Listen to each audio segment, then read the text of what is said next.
Session of the Portland City Council. Keelan, please call the roll. Capps. Ryan. Here. Rubio. Here. Gonzalez. Here. Wheeler. Here. And we will hear from legal counsel on the rules of order and decorum. Good afternoon.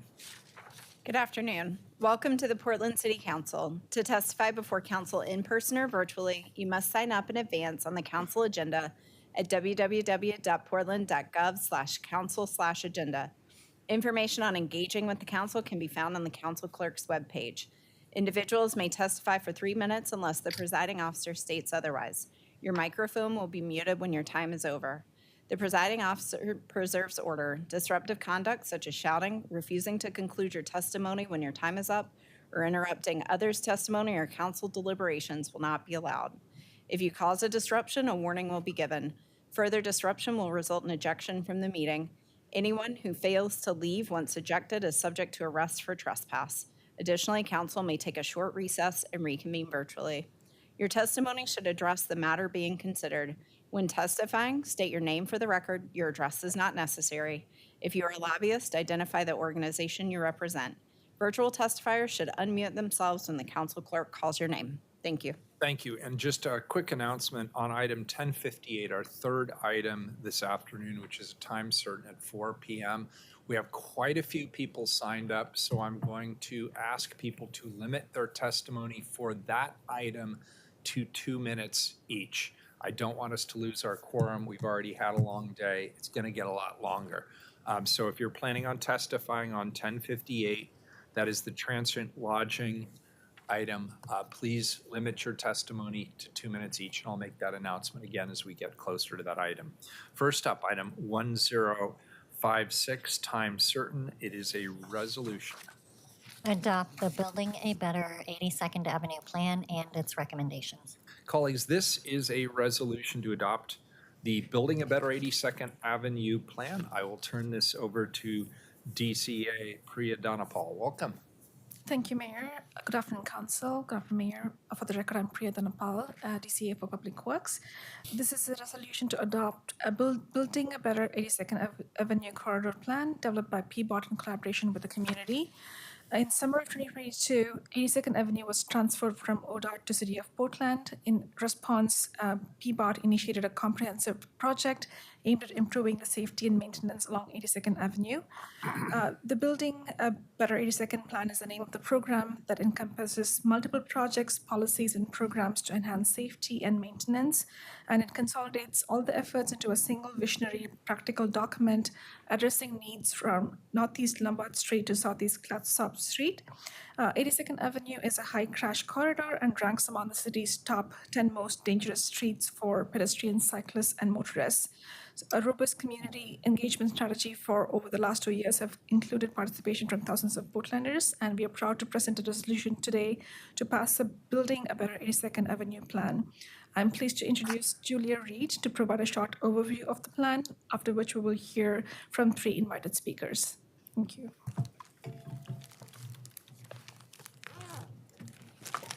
Hi, everyone. Hi, welcome. Hi, thank you. I'm Julia Reed from PBOT, and I'm here to celebrate an important milestone with you all, which is the adoption of the Building a Better 82nd Avenue plan, a plan that many of you, most of you have been involved in at some part during your time in office.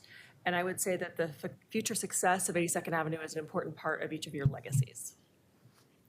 So there's a lot to celebrate. Let's dive in. I have 11 slides, and then I'll have 3 community members who've been involved in the plan, who've been asked to speak as well. Next slide, please. As you heard, 82nd Avenue is a high crash corridor. It really is East Portland's main street. It runs through the Jade District, connects Lentz, Montevilla, Madison South, Roseway, Sumner, and the Cully neighborhood. And transit is very important to 82nd Avenue. It's home to the highest ridership bus line in the entire state. As Priya mentioned, and I did as well, high crash corridor, and in the most recent 10-year time period of available crash data, there have been 14 deaths and more than 100 people seriously injured in crashes on 82nd Avenue. 82nd Avenue became a city street in the summer of 2022, following many years of community advocacy. And the commitment at that time was that the time of the management transfer was for $185 million in mostly federal and state funds to address pressing safety and maintenance needs on the street. While the committed funding will significantly improve 82nd Avenue, this funding covers less than half of the total need to address the combination of safety issues, deferred maintenance, and community priorities, like reconstructing sidewalks, adding street trees, and transit improvements. Next slide, please. The Building a Better 82nd Avenue plan outlines a vision for the future of 82nd Avenue that will serve as the guiding strategy for the development of transportation infrastructure on the street. Next slide, please. Community involvement. Thank you. Community involvement informed the development of the plan, which included a series of events and workshops. It included 6 in-person open houses, 4 online open houses, surveys, community presentations, focus groups, social media reaching more than 30,000 people, including our most recent online survey, which included responses from over 1,700 people. Materials were translated into the 5 most commonly spoken non-English languages in the study area, which are Chinese, English, Russian, Spanish, and Vietnamese. Next slide, please.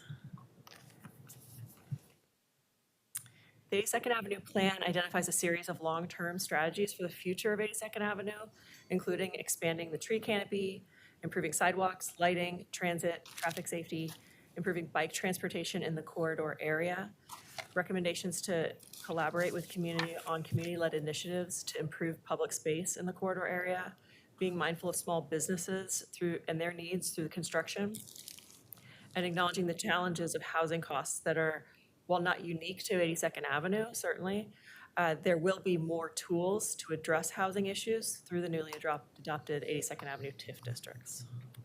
Next slide, please. So there's a lot going on 82nd Avenue. On the project team, we often talk about it in terms of a constellation of initiatives underway to advance the vision of the future of 82nd Avenue. Some of these are already under progress. are already in progress, and others are just beginning. We have the Building a Better 82nd Avenue Plan, which is the organizing document that brings together many elements of this constellation of initiatives. The constellation includes transportation and safety investments over a 7-year time period, some of which will be delivered by PBOT, some of which will be delivered by TriMet. A community-led equitable development strategy, which documents a series of community asks, mostly related to housing and livability, and the newly adopted TIF districts, which provide a tool to address many of the community needs that lie outside of the world of transportation investments. Next slide, please. This is the cross-section for 82nd Avenue that is in the plan. Our policy guidance is clear that 82nd Avenue is a major street for nearly all modes of transportation, with the exception of bicycle transportation, which has a lower street classification for 82nd. In this image, you'll see elements of the community vision, including sidewalks and street trees, a safer, more comfortable street that's transit-friendly. The red lanes are there to communicate that there's currently work underway as part of a related initiative, the 82nd Avenue Transit Project. And that initiative is exploring potential locations for business access transit lanes, which would be located in the outer lane and would provide space for buses and cars and trucks making turns. You'll notice it says only bus in the lane in the way that it does on Rose lanes all over the city, but there's also a car in that lane, and that would be the type of configuration that might be located on some areas of 82nd Avenue. The locations of those bat lanes have not yet been determined. There are also medians in select locations, generally short, and many of them including trees or landscaping. Medians are located only in key locations where access management is needed to address safety. We have a parallel bike network strategy, which I'll talk more about shortly. And just wanted to mention that this plan has some support of the city's modal committees, including the PAC and the BAC. Next slide, please. The plan includes a series of improvement recommendations for each of 4 areas of 82nd Avenue. In the north, that's Cully, Roseway, Madison South, followed by Montevilla, the J District, and Lentz. And all along 82nd Avenue, there are geographically specific projects identified in the plan, but there are also a series of recommendations that remain consistent.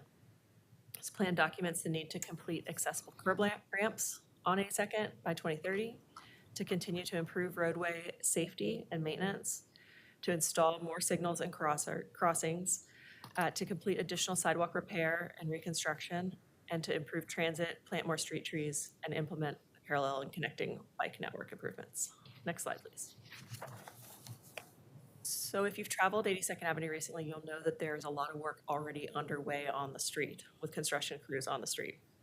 The current projects will be completed by the end of 2026, and they include street lighting upgrades for the full 7 miles of 82nd Avenue, planting of 240 plus trees, which is significant, but then again, this is a 7-mile long street, so more are needed. 29 intersections with improved signal timing, and this is to improve pedestrian access and reduce vehicle speeds. We've also added pedestrian head starts at 17 locations and reinstated flashing yellow arrow operations in ways that help maximize pedestrian safety. Work includes 8 new or rebuilt traffic signals by the end of 2026, 14 new crossings, 2+ miles of paving, median treatments in select locations to address safety and to increase tree planting opportunities, more than 200 ADA curb ramps, and 6 speed or safety cameras. Next, please. Now, a little bit more information about the bike transportation in the plan. The parallel network strategy for 82nd Avenue calls for north-south neighborhood greenways located on streets that run parallel to 82nd. So not on 82nd Avenue itself, but on streets that are parallel. And bike-safe crossings of 82nd Avenue every half mile or less. As part of the development of this plan, PBOT explored the possibility of incorporating dedicated protected bike lanes on 82nd Avenue. Modeling showed that that would result in the Line 72 bus facing major congestion, experiencing more than 50% travel time delay.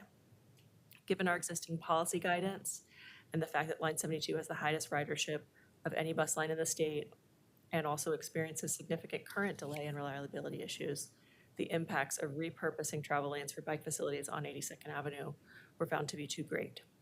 Instead, the recommended strategy is to focus on enhancing bicycle transportation on nearby parallel routes and improving crossings of 82nd Avenue.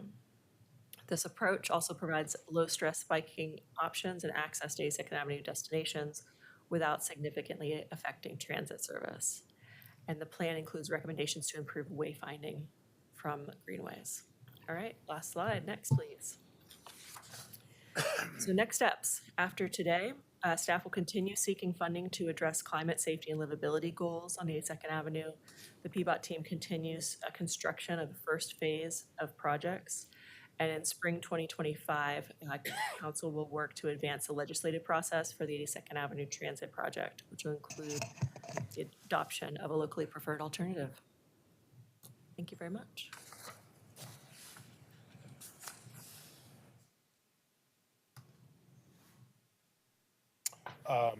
Does that end your presentation? Concludes my All right, presentation. very good. Commissioner Mapps, did you have a question?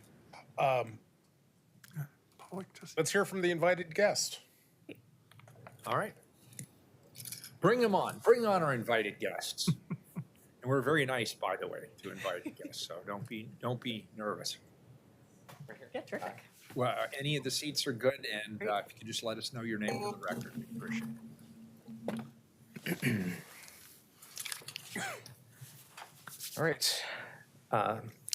Thank you for having me here today, Mayor Wheeler, Commissioners Rubio, Bryan, Gonzalez, and Mapps. My name is Thomas Ngo. I'm the board chair of the Street Trust Community Fund. We advocate for safe, equitable, and clean transportation, a safe, clean, equitable, and clean transportation system throughout Oregon. I also served on the Building a Better 82nd Avenue Community Advisory Group that was convened by PBOT. A little bit about myself. I spent the first couple decades of my life growing up in Montevilla, near 82nd Avenue. So I've used every form of transportation there is in the neighborhood.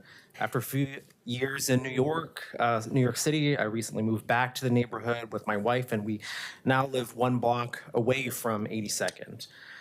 82nd has come a long way since its origins as a rural farm road from Oregon City through present-day Cully.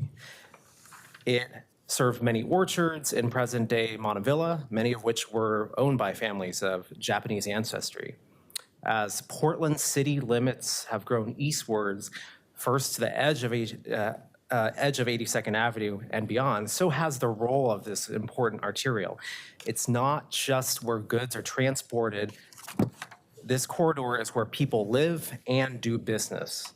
As Julia mentioned, TriMet's Line 72 bus, which runs along 82nd from Killingsworth to Clackamas Town Center, has the highest ridership of any bus line in the state. It even carries more passengers than some MAX lines. And it serves some of the most diverse neighborhoods in the city. Now, 82nd Avenue is dangerous. We heard that. It's a high crash corridor.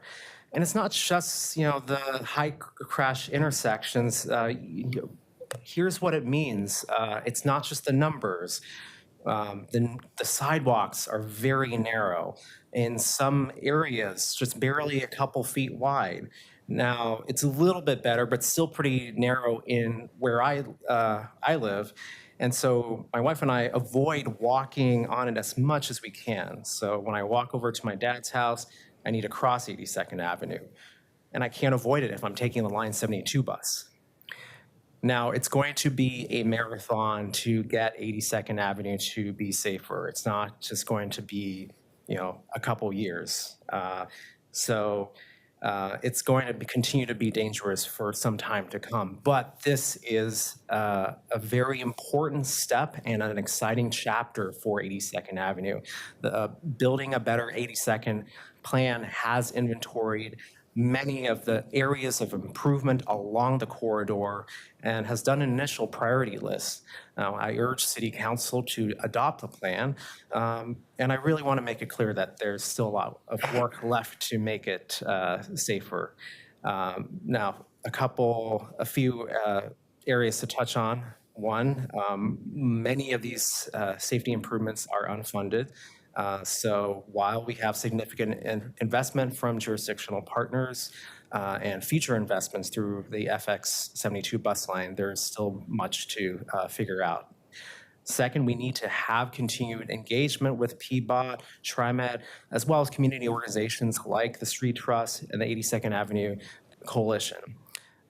Despite all of the outreach that has been done, many community members don't know what's potentially coming down the pipe. And so there's an opportunity here to have very important conversations. So many folks want to talk about how to prioritize the list of projects that have been inventoried, as well as how to make the bus faster through dedicating some of the stretches as Rose lanes to only serve bus or to prioritize bus and emergency vehicles.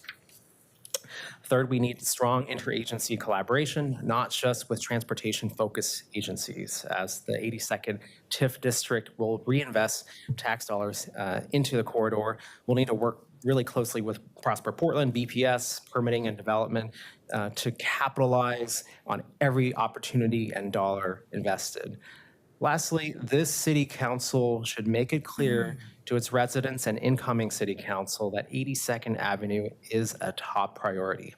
I know that there are some challenging times with local tax revenues coming, but 82nd Avenue is no longer just the eastern edge of Portland. The neighborhoods here should be a part of the story of Portland. Let's make that story and our future as bright as it can be. Thank you for your time. Thanks for being here. Do I need the turn? Oh, I guess not. Hello. It's an honor to be here. I really appreciate you making time for us. My name, for the record, is Jacob Loeb. I'm the president of the 82nd Avenue Business Association, and I also write for Monteville News. I've recently served on the Build a Better 82nd Avenue Community Advisory Group and the 82nd Avenue TIF Working Group. The 82nd Avenue business community has desired positive change and investment in our district for decades. We envision a place where people live, work, connected in a self-supporting ecosystem.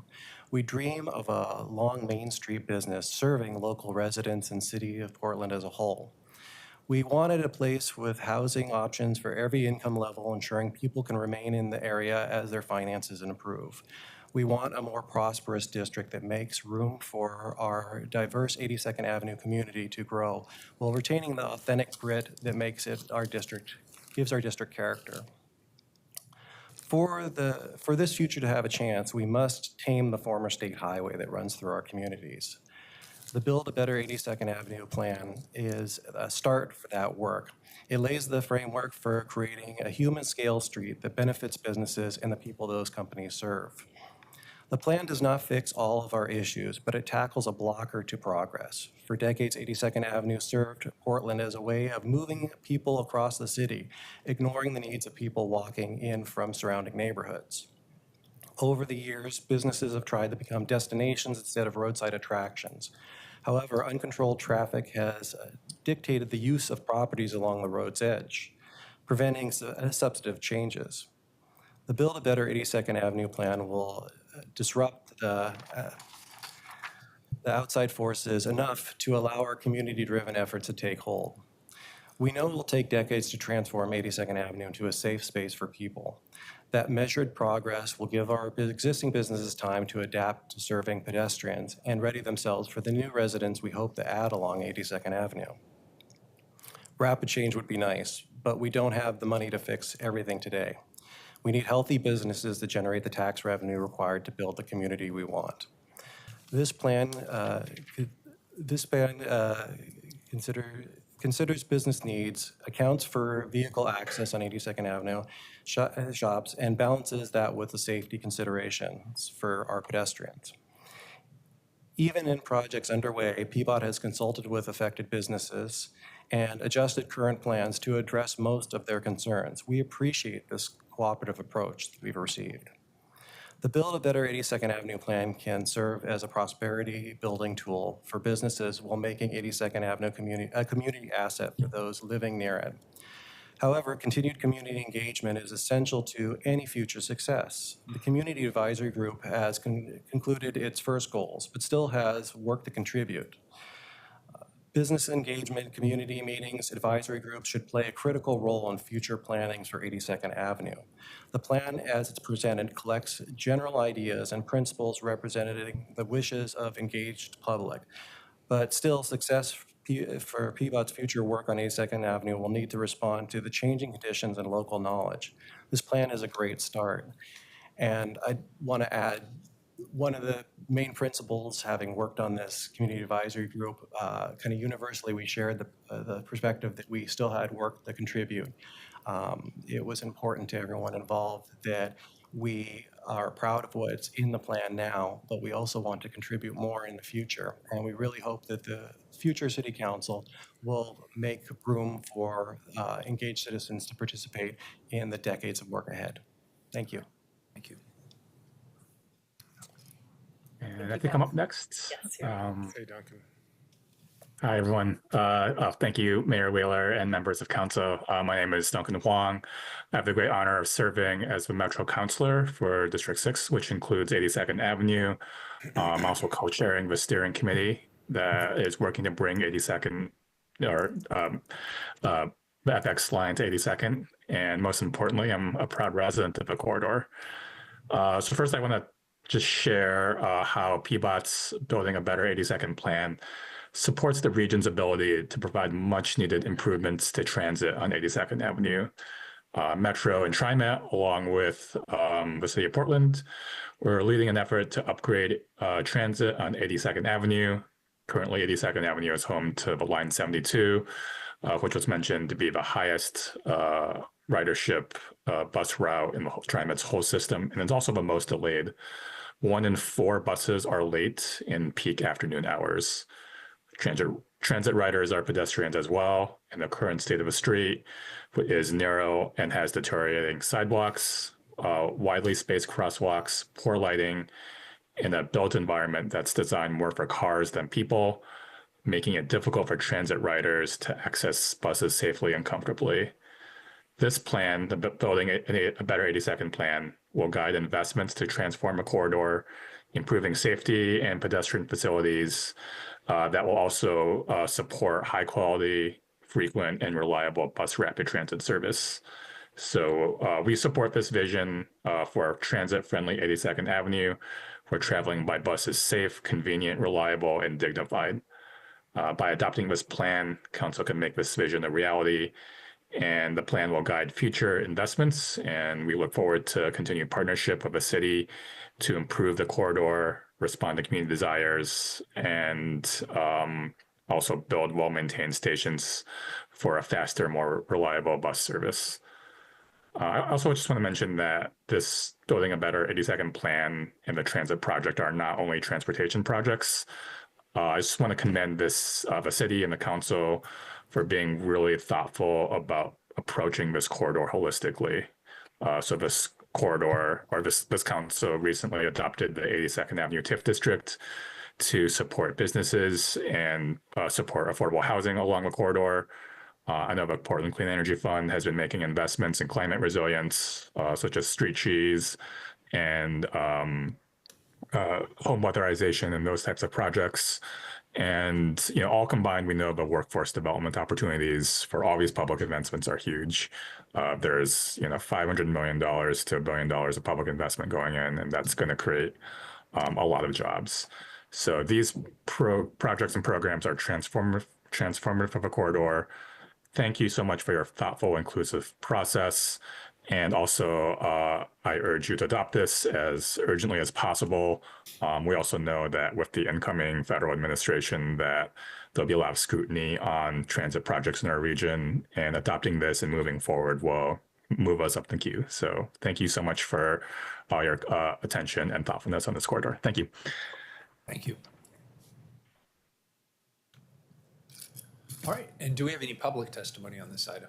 We have 4 people signed up. All right, why don't we hear from those 4, and then colleagues, if we have other thoughts or questions, that might be a good time to ask them. Thank you for your invited testimony. We really appreciate it. Thanks for your leadership. First up, we have Terry Parker.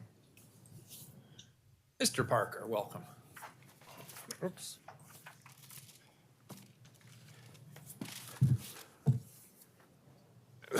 Good afternoon. My name is Terry Parker. The automobile is one of the economic engines that powers our modern economy. By siphoning off consumption taxes motorists pay, transit riders and bicyclists are extremely dependent on fossil fuels to subsidize their transportation costs. With over 200 trips a day, TriMet is transitioning to utilizing battery electric buses on 82nd Avenue. For each trip, just one of these electric buses will do as much damage to the pavement as 2,400 cars or more. A $15 tax on a new bike barely covers the cost of a gallon of green paint, but that's without applying it to the pavement. The $32 million hole in PBOT's budget is in part due to that the alternative mode users are not providing a revenue stream to financially support the costs of infrastructure being utilized. Portland Comprehensive Plan Policy 8.28 continues to be ignored. It reads, ensure the cost of constructing and providing public facilities and services are equitably shared by those who benefit from the provision of those facilities and services. The concept to replace full service traffic lanes on 82nd with bus-only lanes just to shave a few minutes off of travel time will not significantly reduce automobile travel. It will only create more traffic congestion, adding to fuel consumption and emissions. Frustrated drivers will be more likely to make mistakes that compromise safety and or use neighborhood residential streets as better performing cut-through routes.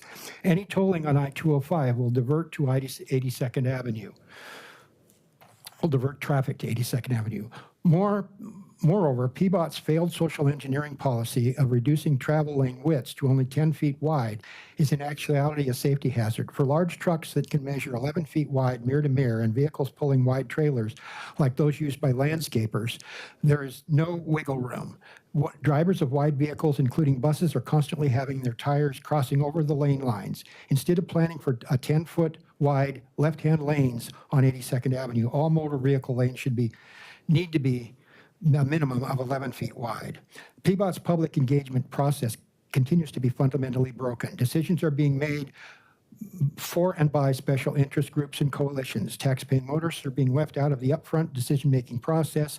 This is especially true as it relates to 82nd Avenue, where input and representation from taxpaying motorists has been more or less absent or discriminately ignored. In retrospect, let's not make another costly mistake like the few years back when all sodium vapor street lights were replaced with the current LED shadow lighting and now must be upgraded to improve safety. Portland has a nationwide reputation of being one of the most congested cities in the United States. To reverse this course, PBOT needs to stop removing full-service motor vehicle lanes and end the flaw of the road diet mindset.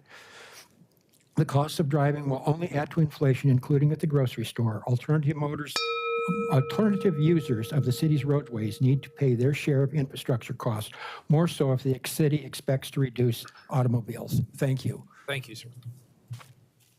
Next up, we have Kyle Johnson. Kyle's joining online. Welcome, Hello. Kyle. Hello, my name is Kyle Johnson, and I'm the Vice Chair of Bike Lab PDX. Thank you, Commissioners and the Mayor, for hearing from the public today. We are concerned that this plan fails to meet our most basic transportation priorities.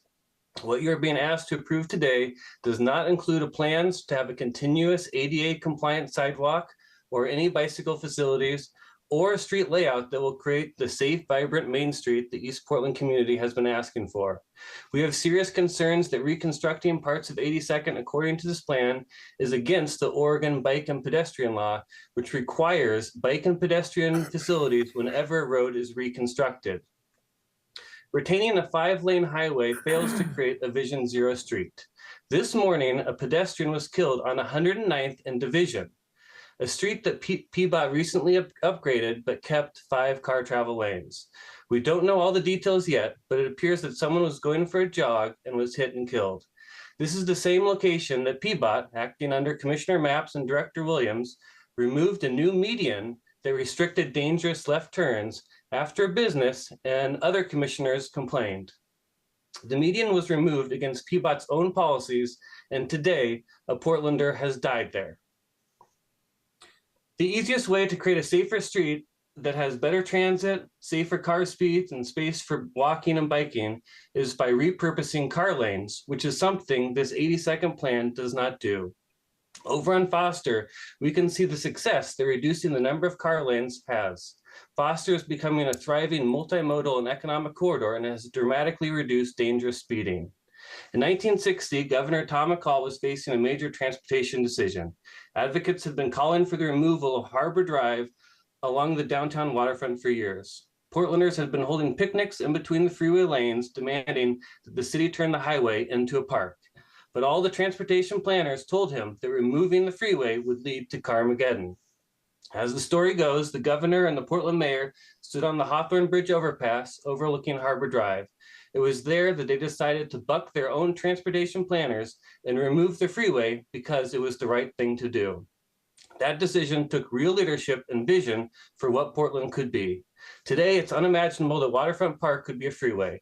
Portland didn't face Carmageddon, traffic moved to the freeway, and today Portland has an amazing downtown public space. This is our generation's chance to take the same bold leadership and give the gift of a safe and vibrant Main Street to East Portland. I fear that we are not living up to the challenge if we cannot even meet our most basic transportation priorities. Bike Loud's Bike Bill lawsuit is heading for trial this spring and includes 82nd. We encourage you to reach out to the city's attorney office before approving this plan. I ask you to send this plan back to PBOT with the courage of Tom McCall and request that PBOT resubmit a plan that lives up to Portland's legacy of bold transportation decisions. No more 5-lane highways in East Portland. Thank you very much. Thank you. Next up, we have Aaron Keene. Welcome. Thanks for being here. Thank you. Yes, my name is Aaron Keene. Thank you for commissioners for letting me speak today. I have concerns with the 82nd Avenue plan and its shortcomings, but I also have a recommendation. So like many of the prior speakers acknowledged, there are serious issues on 82nd, have been for many years, and this plan does move the ball forward. But we're being asked to wait many, many years for substantial improvements. So 82nd Avenue is currently a dangerous high crash corridor with undersized or missing sidewalks, as was mentioned previously, no bicycle access, and no dedicated bus lanes. Instead, 82nd has 5 car lanes for drivers to race each other, making it a deadly street for people walking, biking, and driving, and causing the transit delays that we heard about on this most important bus line in Oregon, which is pretty amazing. For many years, the vibrant communities from districts 1, 2, and 3 that are connected by 82nd Avenue have called for change, for dramatic improvements that prioritize walking, biking, transit, so that they can benefit from these safe transportation options that other affluent communities currently enjoy. And don't be mistaken, many people ride bikes and scooters currently on 82nd. They just ride them on the narrow sidewalks. This is our moment to respond to these calls with a bold vision. There is work underway now to improve the crossings, lighting, and traffic signals, but I'm disappointed to reveal to you that essentially this plan calls for rebuilding 82nd, the same as it is now, with undersized or missing sidewalks, no bicycle access, and no truly dedicated bus lanes, stubbornly maintaining instead those 5 lanes for drivers to race their cars. Many excuses are given in the plan for why change is not possible at this time. But the time for those excuses, for neglect, and for the inaction is over. We must reallocate the extra driving lanes for dedicated bus lanes to truly prioritize transit, to provide access for people riding bikes, and to provide a critical safety buffer for the narrow sidewalks. Commissioners, Mayor, I ask you to provide bold leadership in this plan and call for rose lanes on the 82nd Avenue of Roses. Thank you. Thank you. Next up, we have Zachary Lauritsen online. Hello, Zachary. Hello, Mr. Mayor and councilors. Zachary Lauritsen, for the record, Oregon Walks, and also the manager of the 82nd Avenue Coalition. This may be the last time I am testifying with you as the council. I just want to take a moment to say thank you for your service.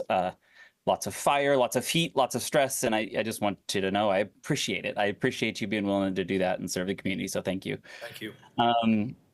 Last time I was here, we were talking about TIF, and I assured you that 82nd Avenue was sexy. And I just want you to know, rest assured, it still is. So just want to make sure that's the case. We're all on the same page. 82nd Avenue is awesome. There's all kinds of cool things happening out there and a lot of amazing investments. I really appreciate a ton of the work that Julia and her team have done with Zeph and Brianna and Nicole, and that team's been awesome to work with, and really appreciate that work. And there's a lot of really amazing work in this plan. You know, I got my start on 82nd Avenue, or actually got my start at Oregon Walks, organizing on 82nd Avenue almost 3 years ago. And that entails like meeting Fred on the street and just getting to know them and talking to organizations and churches and schools.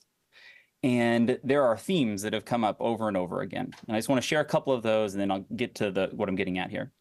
You know, one is folks are really worried because we're talking about maybe up to $1 billion in public investment on this corridor over the coming years. And there's a lot of worry, fundamental worry, that that'll change the price of living along 82nd Avenue, and that folks who are living there now, have been there for decades, won't be able to afford staying there. So this anti-displacement, the work around like keeping people whole, top of mind. Folks who have been really consistent about that concern.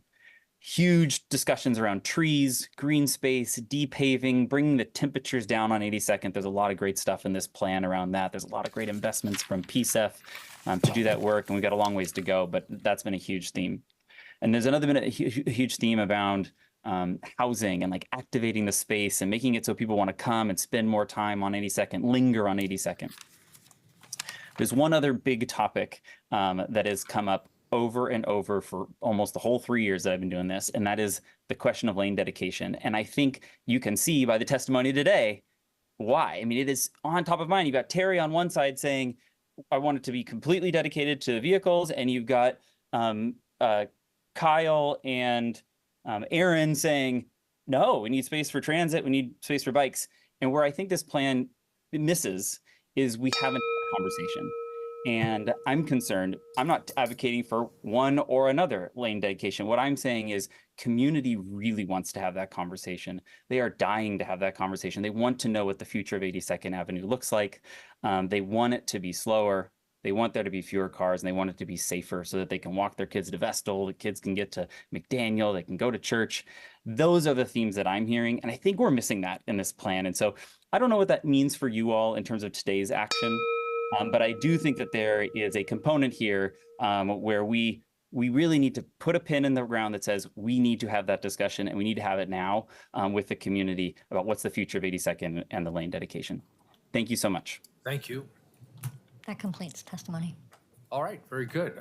Great testimony. Thank you, everybody who testified. Obviously, you came in here very well informed and with some really good ideas, so we appreciate that. Colleagues, any questions or thoughts?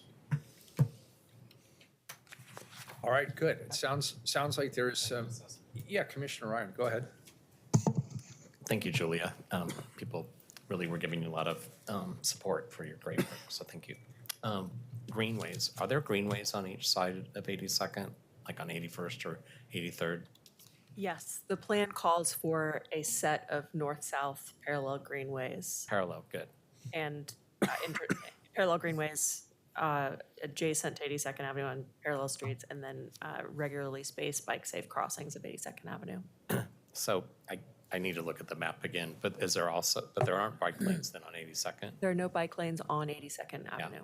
And it's because you decided to do the greenways on the parallel streets on each side? Is because our policy guidance is clear that 82nd Avenue is a major street for all modes with the exception of bicycles, which has a lower policy classification for 82nd Avenue. That said, we still explored the possibility of providing protected, dedicated bike lanes on 82nd Avenue, but found that the resulting delay for transit, if we were to dedicate the space for bicycles, the delay for transit on the highest ridership line in the state would be too high. I'm enjoying this. Currently there's no greenways, right? There are currently greenways, but the plan helps to connect gaps that are in the greenways. Okay. And you said that they'll have arterials to connect with 82nd. When you're on, say, 81st, you can ride your bike into the main street. Yes, Okay. connections, safe connections, crossings of 82nd Avenue at regular intervals. I haven't walked this like I do with some of these reports before I see them, but I know that just with Division, when I dove into that, I could tell that the small businesses and people lived along there, they really wanted greenways on each side of Division. And they think that we tried to put too much on one street that also is quite busy. So maybe there was some lessons learned from that. Thanks. Could I ask a question about the bus lanes that was raised? Tell us about the bus lanes. Sure. The action before you today to approve the Building a Better 82nd Avenue plan does not, neither commits the city to nor shuts the door on bat lanes on 82nd Avenue in the future. There's a related but separate initiative called the 82nd Avenue Transit Project that will include a public process related to scenarios for different bat lane allocation options on 82nd Avenue, and the public will be involved in that process and able to contribute to that process. And it sounds like there are community partners like Zachary and Oregon Walks and others who are working with you and can help engage the community in some of those future discussions. Yes. Good. All right. And TriMet as well. Commissioner Ryan? Yeah, the sidewalks are increasing from what to what? The sidewalks on 82nd Avenue today are incomplete in some areas, and in other areas they're narrower than our standard, which is 12 feet citywide and 15 feet in pedestrian districts. With the current funding that we have, we simply don't have the current funding to rebuild all of the sidewalks on 82nd Avenue to city standard. We have made a commitment in the plan to complete all the sidewalk gaps on 82nd. So where there are no sidewalks today, this plan commits to building sidewalks where there are no sidewalks today. And we are working with partners and understand that there's a existing ask of PSEF to help expand sidewalk space on 82nd Avenue, which would allow for reconstruction of more sidewalks and planting of street trees, and would really go a long way to improve the sidewalk conditions. That makes sense, Julia. And you've been in consultation with the small businesses, the Main Street of 82nd on that? It seems like that's something they'd want. Okay. All right. Thanks. Great. Any other questions? This is a resolution. Keelan, please call the roll. Maps. I want to thank everyone who testified today and participated in pulling together this important project. I am proud to vote in favor of the Building a Better 82nd plan. As we've heard today, this plan presents a bold step forward for one of Portland's most critical corridors. This plan prioritizes the needs of pedestrians, cyclists, and transit users, ensuring safer crossings, better lighting, and increased access for everyone. This plan also reflects our commitment to climate change by adding trees, improving stormwater management, and supporting zero-emission travel. This plan is not just about infrastructure, as we've heard, it is also about people. It's about creating a welcoming and thriving environment for families, businesses, and everyone who calls this corridor home. I want to thank the community members and stakeholders who have worked tirelessly to shape this vision. I vote aye. Rubio. The vision for a safer and greener and multimodal friendly 82nd Avenue has long been a desire for this community and a desire for local voices to stay engaged. So I'm really glad for this plan. And adopting it doesn't mean it's at the end. It's just really the beginning of the next phase of work. But it's a really significant step towards finally prioritizing those needs of 82nd Avenue community members, especially the neighbors that have been historically underrepresented as this neighborhood developed along the corridor. And all the concurring planning that's happening around affordable housing and homeownership and economic development and climate action together with this work will be transformative, I believe, for this corridor. So I'm very excited to watch the progress of this work as it unfolds, and congratulations to everyone on this important step forward. I vote aye. Ryan.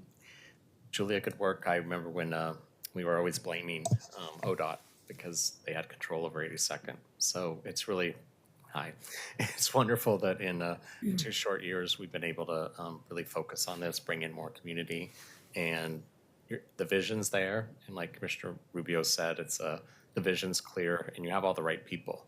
I just hope you keep them at the table because the testimony was awesome. You know, your invited testimony, not to be surprised, was very supportive of everything. And then when you listen to the other testimony, they were kind of on the edges of each side. So I think you're managing that tension really well when you have both sides upset. So I applaud you for that. And I'm really happy to hear about the greenways on each side. I do think that's smart. I think sometimes in Portland, we try to put too many modes of transportation in a small space, and we're not connected to the reality of the importance of that arterial to move goods and services around, which everyone wants. So I think you're striking a really great balance. I look forward to seeing how this will evolve, and I know that it's in 2 districts, right? In the new 3? Is it in 2 as well? It's 1, 2, It's in 3. 1, 3. Yeah. So there's 2 of them. A little bit of the north. Oh, 2 goes all the way up at 82nd? oh yeah, way out by way up north. Okay. It's so humbling to transition into a new form of government. Anyway, I vote aye.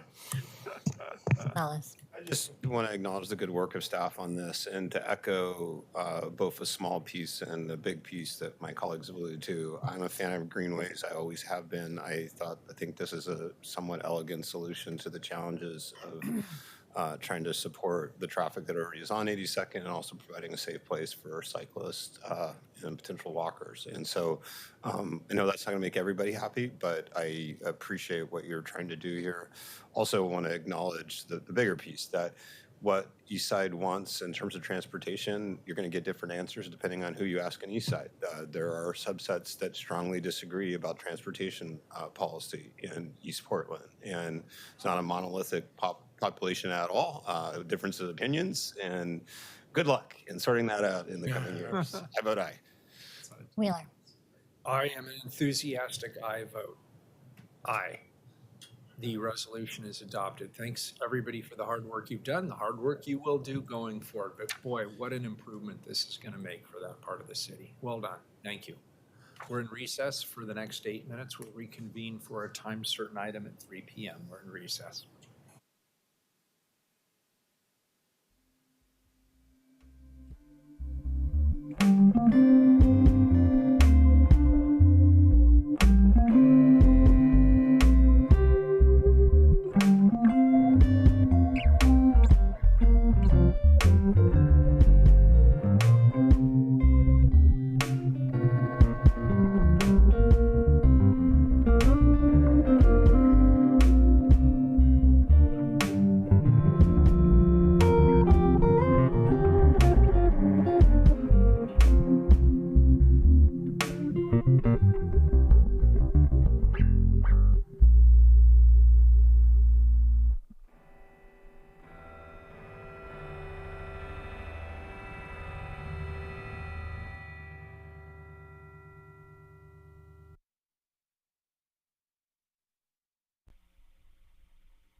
Reconvene here, folks, if we could, please. Next item is 1057, time certain, 3 p.m., first reading of a non-emergency ordinance. Keelan, take it away. Add wireless facility operators to the Utility Operators Code and amend fee schedule to include wireless facilities in the right-of-way. Colleagues, our next agenda item is an ordinance that requests amendments to an existing Portland City Code. It is Chapter 12.15, which is the city's right-of-way code. The ordinance will adopt changes that will include wireless companies in the right-of-way code and charge the appropriate fees to wireless assets located in the city's right-of-way. I'll now turn this over to DCA Donnie Oliveira and his staff and many others to present. Welcome. Thank you, Mayor. Good afternoon, Council. Donnie Oliveira for the record. Commissioners, you may recall that this council adopted ordinance number 191613. Who could forget? In January of this year, which added a new chapter to our city's code 12.15, now known as the right-of-way or the road code. The code passed at that time covered all users of the right-of-way except wireless companies who operate assets in the right-of-way. At that time, this council directed BPS staff to conduct a separate engagement process with the wireless companies to address the much-needed right-of-way code edits for their particular use as an industry, as well as to conduct a fee study for small cell facilities located in the right-of-way. So today, this item is the phase 2 of that project that completes the right-of-way code, and which includes the wireless component that we deferred to this moment. Since December of 2023, BPS staff have been working closely with the wireless companies to identify and discuss code edits and to conduct that small cell fee analysis in coordination with industry and cost study consultants. I'm joined today by Eric Engstrom and Andrew Spear, who's the Franchise Utility Program Manager at BPS. Eric and Andrew oversee the franchise agreements and codes that make up the right-of-way. Andrew's been working with the industry for quite some time now since BPS assumed responsibility for the right-of-way, and he'll talk through some of those changes as such. And with that, I'll turn it over to Eric and Andrew for the presentation. Thank you.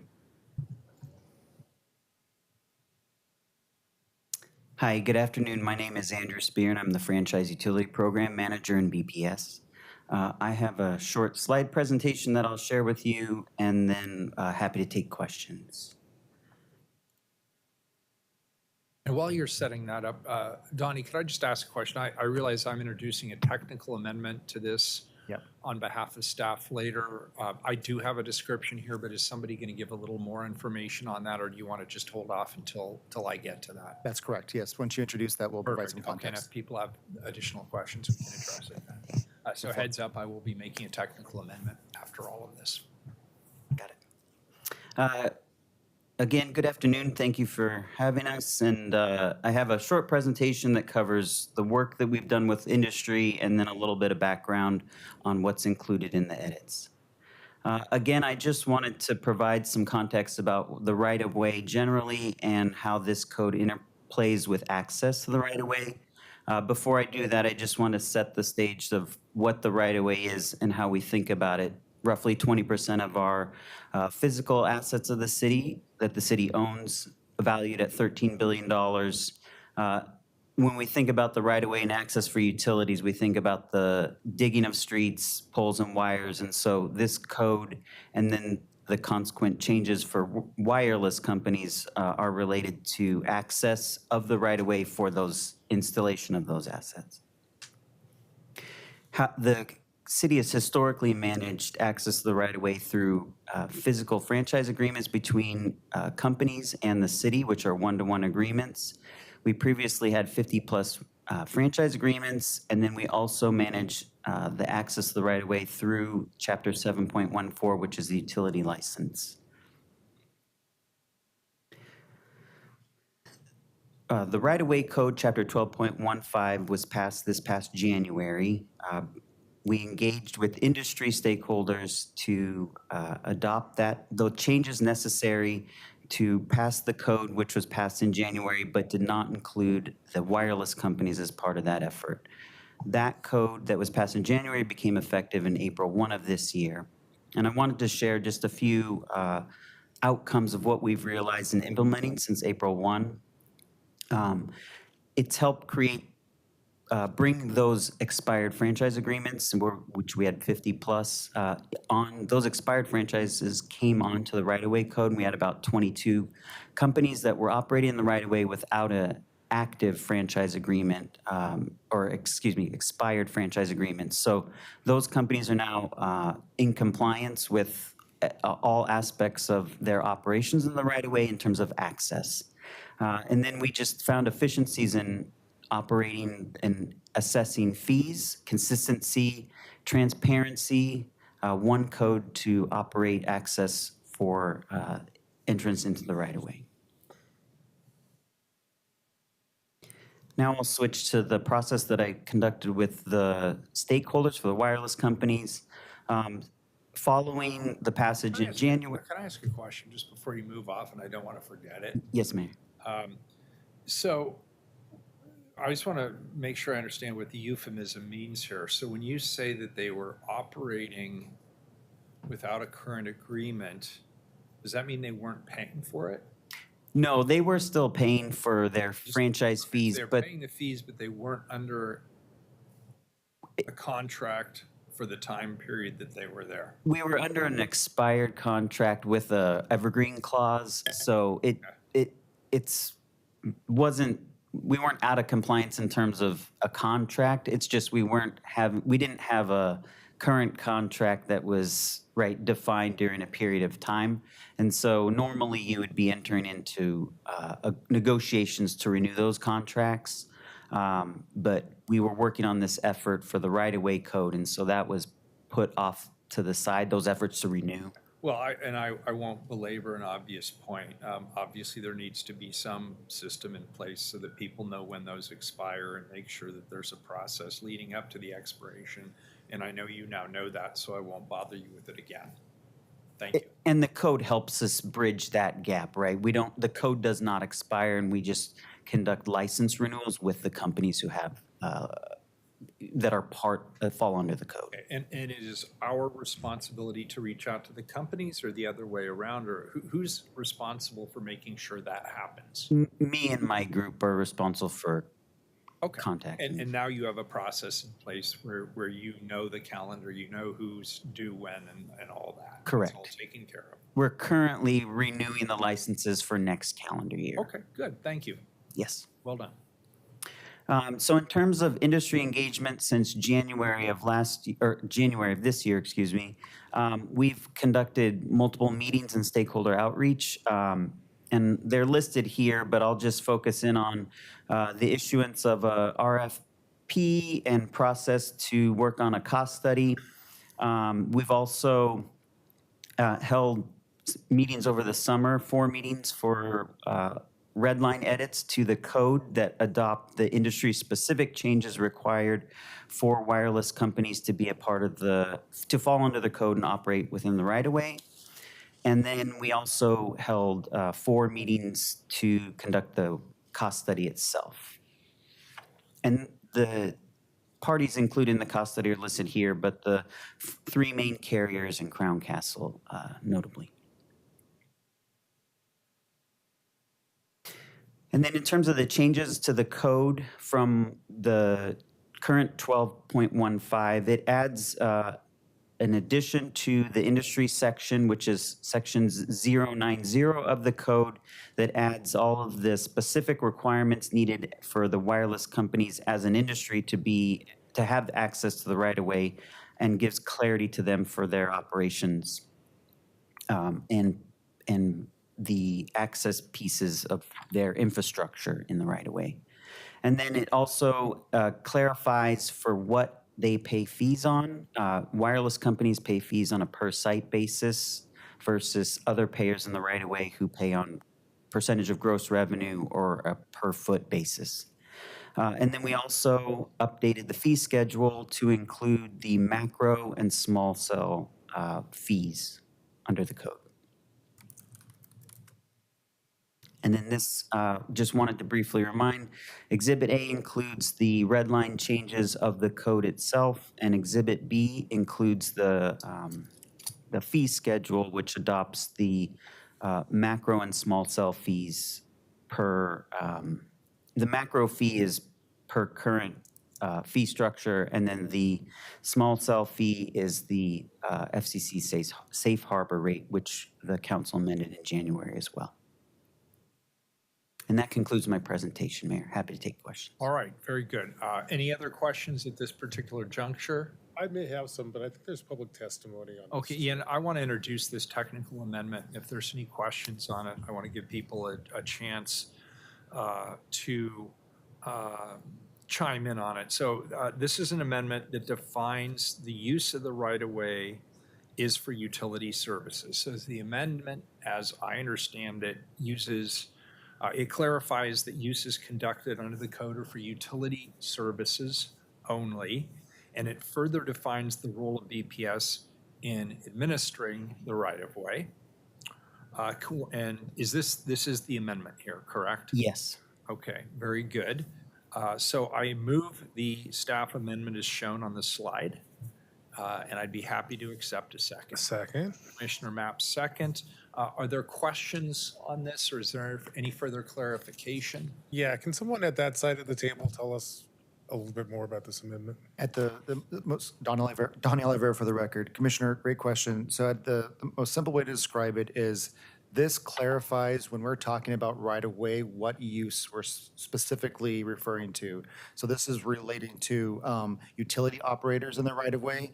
PBOT, for example, manages the right-of-way for other uses such as loading zones or lift TNCs. Sure. That is not covered in this. This definition clarifies that when we talk about right-of-way access, we're talking about the access to the right-of-way for utility operators. Okay. And in terms of how we got here, remind me when we created the utility operators code. So this code is essentially doing that, right? So historically, we've managed through a franchise agreement. Right. We've developed now section 12.15, which is specific to utility operators in the right-of-way code.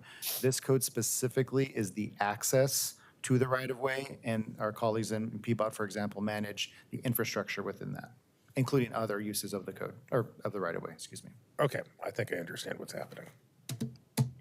Good. And I had heard a previous discussion on this suggest this, and maybe Michael, this is partially looking at you as well, that this could be seen as an example of efficiencies that we're finding as we move to the new form of government. Would you characterize it that way?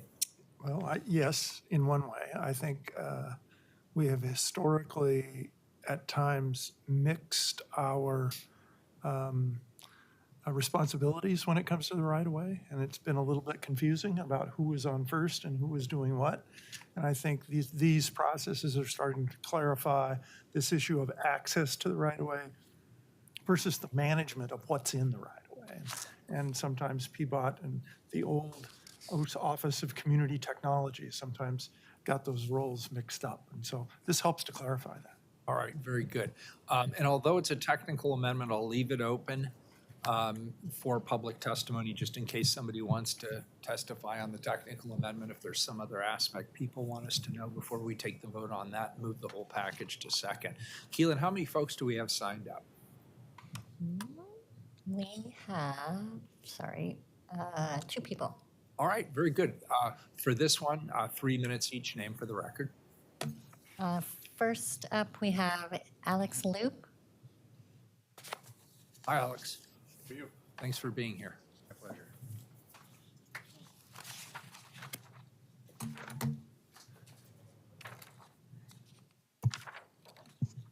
Alex Loip for the record, he, him pronouns, and I'm here representing Verizon. 18 months ago, I came before the same body in opposition to a previous version of this code. At the time, I lamented the lack of a real stakeholder process, the need for more transparency, and the need for a real cost study that looked at what is actually going into maintaining and granting access to the right-of-way. And I ended my testimony with, a desire to come back and say yes. And that's what I'm here to do today. And so I first want to say I support this code, and I support the amendment that you're offering. And I just want to extend my deep appreciation first to principally to Andrew Spear. Andrew Spear really worked with me and the other stakeholders in a way that we haven't seen before. And I think it really bore some good fruit. And I think it's a model for how to proceed with these sort of industry and public sector, policy issues that are important. I also just want to call out the entire BPS operation, Deputy Director Oliveira. And I want to also call out Commissioner Rubio and her staff for getting the cost study process going and really listening. This has been a hard fight. And as you know, I've been up here in opposition a lot, and it's really nice to come up here and say yes. And I want to make sure that when I call out the bad stuff, as I often do, I'm here calling out the good stuff. So with that, I'll end. I'm happy to answer any questions. But again, I want to thank you, and I look forward to continuing in this spirit of cooperation as we move into this new form of government and we look to build more services for people who live and work and visit here. Thank you very much. I just want to say how great it is for you to be here for no other reason than to acknowledge the work that people have put into this. Andrew, the BPS staff, Commissioner Rubio and her team. That doesn't happen very often. So thank you. Really Well, I think like I said, I'm here saying no, and I'm here raising when there's a problem. I'm going to be here, and you all have seen we me. remember. You remember, right? But no, I think it's important. Like I said, it's important to call out when things go well, because I think there's not enough of that. And this is not easy for anyone. And so I think that it's good to call out the good work and the good staff work that's gone on. And so that is why I'm here. So thank you, sir. Thank you. Appreciate it. Next up, we have Kathy Putt. Welcome. Thank you. Good afternoon, Mayor Wheeler and members of the City Council. For the record, my name is Kathy Putt, and I'm testifying today on behalf of Crown Castle, which is a shared wireless infrastructure provider operating here in Portland and throughout the surrounding community. Thank you for the opportunity to offer testimony today on proposed ordinance 1057, which of course updates Title 12 to address usage of the public right-of-way for wireless providers. As you know, wireless services are critically important in today's economy and in our everyday lives. In fact, it's important to note that 80% of all 911 calls come from a wireless device. As we all continue to use more data, it is vitally important to be able to update the networks as needed in partnership with the city. And in this vein, I'd really like to thank the city and Andrew Spear in BPS in particular for their continued willingness to work with the wireless industry as we have worked through the code update and the proposed cost study. On behalf of Crown Castle, we support adoption of proposed ordinance 1057, and we appreciate your willingness to expand the cost study beyond PPS to include other city departments, most notably PBOT. So again, thanks to all of you for your continued willingness to work with the industry. Thanks in particular to the staff who have worked really hard on this. We support adoption of the ordinance, and we also support adoption of the amendment. Thank you again very much. Appreciate it. Yeah, thank you. And Kathy, I don't know if you heard the technical amendment. I assume nobody, it doesn't sound like anybody here has We're any good with it. problems with it. Okay, cool. Good. Yeah, thank you. Everybody. Appreciate it. Thank you. All right, that completes public testimony. Colleagues, any further discussion on the amendment? Please call the roll on the amendment. Maps. Aye. Rubio. Aye. Ryan. This is for the amendment. Amendment. This is just for the amendment. Aye. Gonzalez. Aye. Wheeler. Aye. The ordinance is amended. This is a first reading of a non-emergent. You know what, Mayor? Did What? we ever get a second for that? Yeah, Commissioner Maps. Oh, okay. I'm sorry. Ooh, I missed that. Do you think I would overlook a detail like that? Me? No, of course not. Actually, Mr. My Mayor, mistake. Yeah. before we put this to bed, can I ask Andrew a question? Yeah, or of two? course. Or whoever would be. Number one, thank you. As the mayor appropriately pointed out, it's sometimes rare to have stakeholders come back together on a controversial topic and be relatively happy. So, and so thank you for getting us here. This has been a complicated policy space, which we have been grappling with for at least a year. When I take my brain back to where we were, I think in January, there was some controversy around the fees charged, which is why we did the fee study. Is that roughly correct? I might have screwed up the language. Yeah, so there's a two-part. Okay. Well, I get what's your question? What did we learn from the rate study? It seemed like we had some rates on the table a year ago. They were controversial. We decided to go do a study. I think we got the study back. That gets us to a new fee schedule. I'm just trying to figure out what lessons we have learned from this exercise, so I can be a smarter policymaker in the future, and future members of council who perhaps have to touch this bit of code might have some insight into this space. Is it possible you give 30 seconds of background as to why the cost study and FTC and the other, just the legal framework, because it has been a while since we've tackled this, and just to get the baseline of why we went down that path, and then to build off of Commissioner Maps's question. You want to give the technical? Yeah, the technical background is the FCC in Order 621 in 2019 issued guidance on small wireless facilities and the fees allowable to charge. And in that order, they call out a small cell fee of at the time, $270 per site. That was a safe harbor. That was the safe harbor fee, and then jurisdictions were allowed to charge higher than that fee if they could prove they were cost-based fees. Okay. And so that's essentially what our cost study was, is to confirm that we could charge more than that. Somewhat. So parallel to that directive from the federal government, we had historically had a grandfathered in rate that we were charging. And so council directed us to do that cost study to see if our numbers were, appropriately, being charged to the wireless providers. We conducted the study. We came back with, in concept, a number that we think is the appropriate number, which is lower than the traditional number. However, what's before you today is not that number. And the reason being is we're going to keep the rate at the inflated, with inflation adjustments, safe harbor rate until further conversations with our colleagues across the city, that we might come back to the next council with a new fee structure. That's not the safe harbor. So we're, Okay, that answers my question. All right. Make sure we, so the new fee schedule is basically the safe harbor number adjusted a little bit, and so what did we learn from the rate study? I guess the key takeaway is that the number that we were charging per unit was probably a little high. Okay. And so the study came back with an adjusted number. Okay, thank you. The second question I have, which I think probably goes a little bit beyond exactly what we're dealing with today. So when these fees come in, what fund do they go to? Do they sit in the general fund, or do they go someplace else? Their general fund. All right. Have they historically always gone to the general fund? There was a time when some of the fees were specifically directed to bureaus.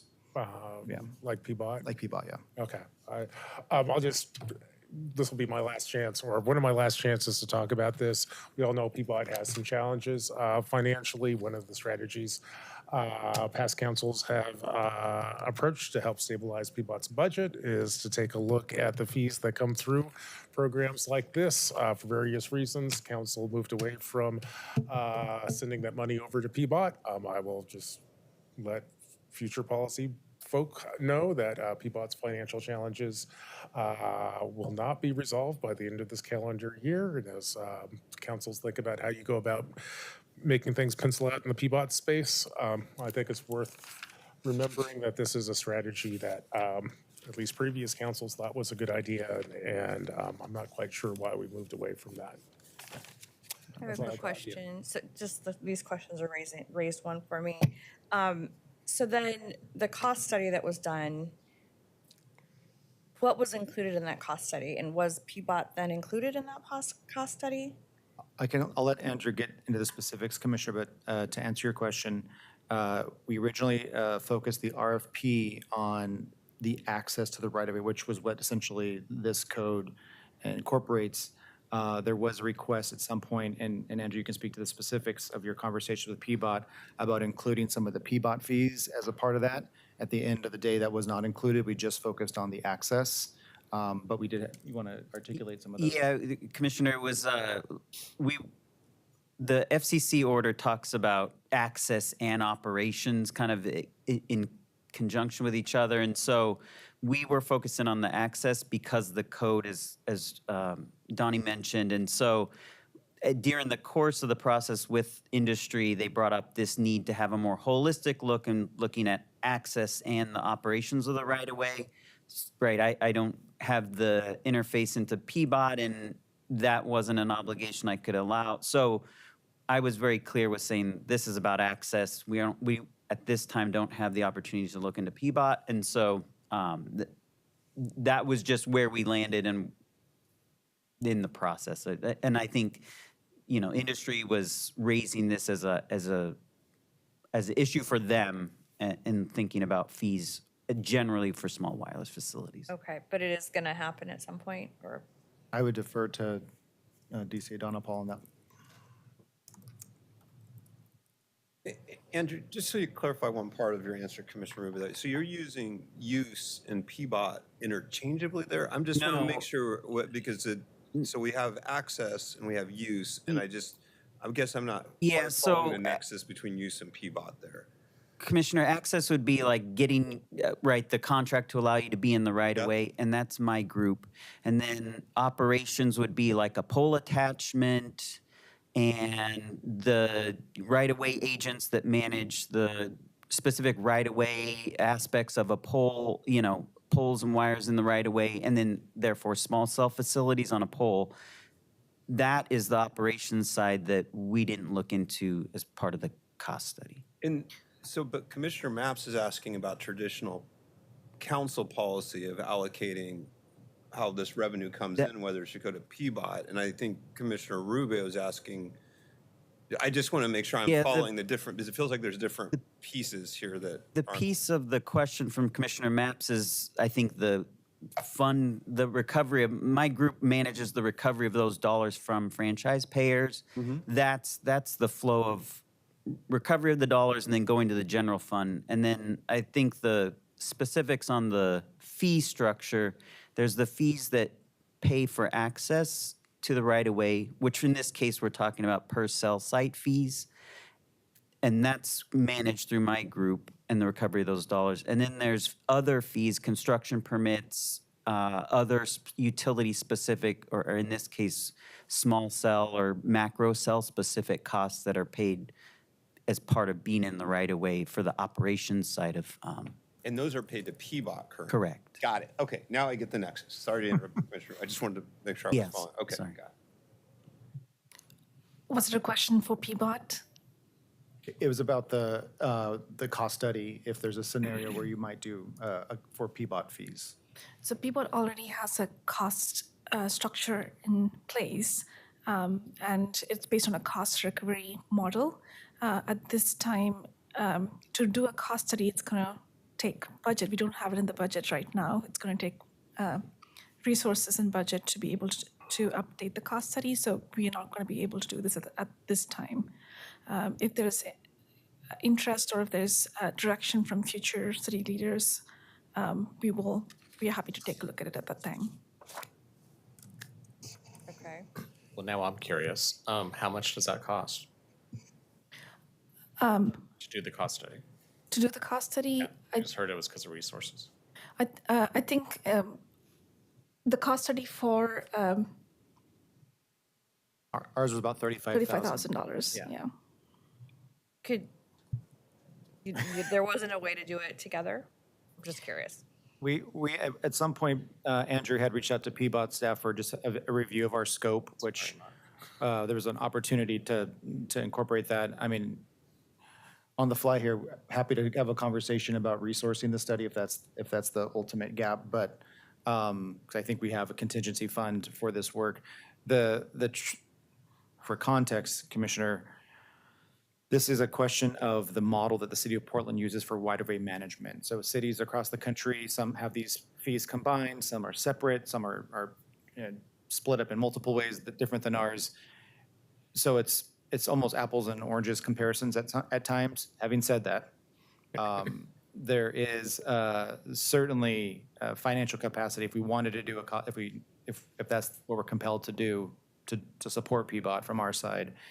It does muddy the waters, the difference between access and use of the right-of-way as described by PBOT. And so I think that's where we're not ready yet to do that. But we could. It's not an impossibility. It's just not where we're at. And I think there's opportunity to have further discussion to see how we can. We have two different fees for the right-of-way, and this opportunity for further discussion and have a one city approach, and we can discuss that and come back. In January. Yes. Can I ask one more question before we Yeah, put go this for to it. bed? Yeah, we have plenty of time. Commissioner Maps. I'm going to kick this over to the city administrator, and I'll be transparent. I'm way out of my depth in terms of the mastering the details here, or all of the dynamics. Our city administrator, do you have any advice or thoughts on what policy work, if any policy work, still needs to be done in this space? We were putting a message out to future councils, or do we basically got it? Well, we've gotten a couple of items that have come up in this discussion. One, I think you're particularly interested in regarding revenue generated from use of the right-of-way. And so I think that's a policy discussion that a future council can have in the context of revenue and how it's allocated and how it's used. So I think that's a fair conversation. I think what we've just been talking about here, quite frankly, is a little bit of a reflection of our history. Bureaus said they wanted to do things, and bureaus said they didn't want to do things, and sometimes never the twain shall meet, and we may have missed an opportunity to leverage. So I think the two DCAs are going to talk about this, and we might find a way to alleviate this issue. That said, I want to make sure people understand that the fee that PBOT assesses is built on a different methodology than the fee structure here, and so they are different questions. But we may have missed a bet on collaborating on the cost study, so we're going to fix that. Thanks. All right. Anything else? All right, this is a first reading of a non-emergency ordinance. It moves to second reading as amended. and we are in we are in recess until 4 p.m. time certain. Thanks. Thank you.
Amend Portland City Code Title 24, Building Regulations to add Chapter 24.31 to address transient lodging.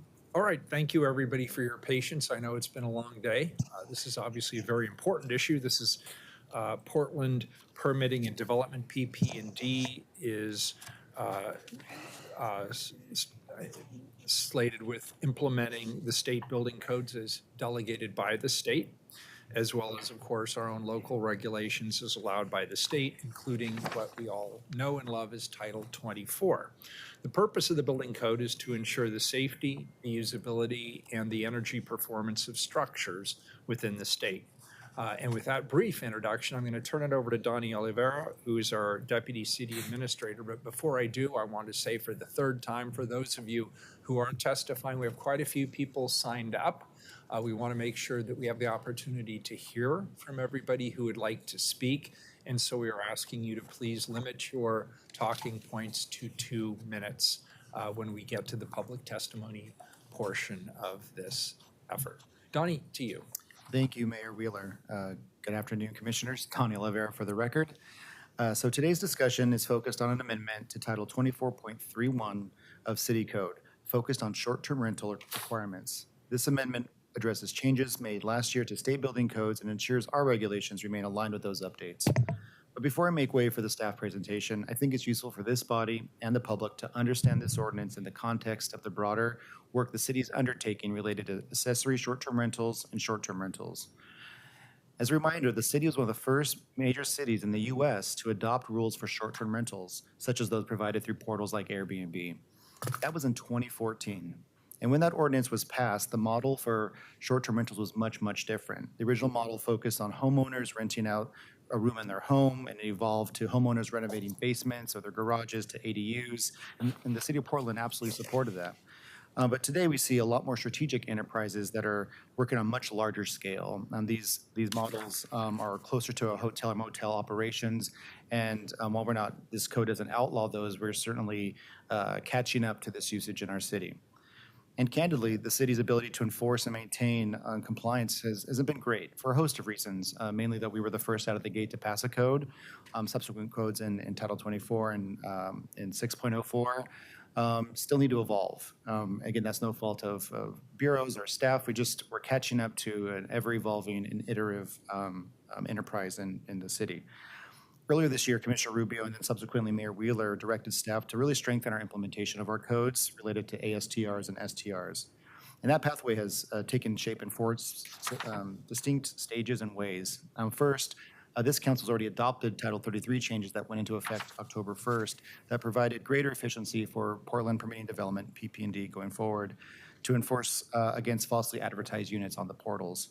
Second, we are working with Airbnb directly on better data sharing for more effective compliance with registered or unpermitted properties.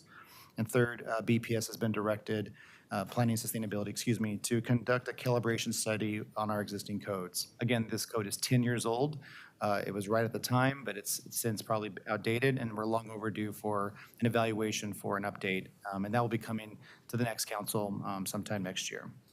And then fourth is the ordinance before you today. For quite some time now, this is not a new issue. PP&D have been working with the state about how to implement Title 24 as it relates to short-term rentals. Short-term rentals without a permanent resident are typically classified as commercial structures due to their use, which is similar to hotels. This amendment reinforces that classification and gives PP&D the authority to enforce essential life safety measures. These measures protect both occupants and neighbors by addressing key safety requirements, such as installing fire sprinklers when buildings are close together and ensuring safe egress in emergencies. To be clear, again, we are not outlining these uses. We simply are ensuring that they are meeting the standards that are similar as other uses in our city, and they're required to meet them, and removing the ambiguity of the city to enforce our own building codes. The amendment before you today is narrow in scope. It transfers regulatory authority from the state building codes to local ordinances, ensuring we can enforce critical safety standards for these properties. While it is narrow, it is no less important. The life safety regulations addressed here are critical, and any delay in adopting these changes means continued gaps in enforcement, which we cannot afford. And with that, I'm going to turn it over to staff to walk through the specifics of the requirements. Thank you. Good afternoon, Mayor Wheeler and Council. For the record, my name is Matt Rizal. I'm the building official for the City of Portland, and I have with me Jody Orson, our building code analyst, and Fire Marshal Schimmel. We're here to discuss changes to Title 24 and regulations for short-term rentals. We have a brief presentation going over the proposed changes. Accessory short-term rentals, or ASTRs for short, are typically in residential neighborhoods and have a primary resident living in the homes for a minimum of 270 days a year. This ordinance will not affect ASTR requirements. Rather, they are looking at a different kind of short-term rental model that are more closely reflect the small hotel industry. Short-term rentals, or STRs for short, are primarily in commercial zones, and they operate like a small hotel with no permanent resident.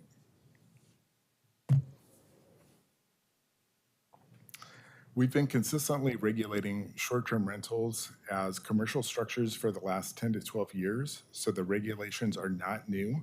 What is new is that in 2023, the Oregon Building Codes Division added language to the code that excludes post-occupancy lease or rental agreements, short-term rentals, vacation rentals, and similar uses from the code's authority. What this means is that the authority we had relied on for the regulations changed, and we needed to address this at a local level. The state did, however, add language stating that the local municipalities can regulate these through ordinance or through licensing requirements. And this topic is not new.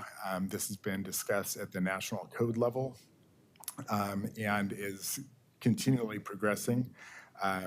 The safety requirements for both ASTRs and STRs are a topic nationally that continue to evolve, and each city has a different approach on how they regulate these structures. In response to the state building code change, we implemented a code guide to address this locally. The code guide was challenged when we tried to regulate the life safety provisions, and the state provided a letter in October of this year stating that we needed to have this in ordinance, and this is why we're here today in response to the process and the state guidance. Again, we're not changing the way that we've regulated these buildings. As mentioned, we've been doing this for the last 10 to 12 years.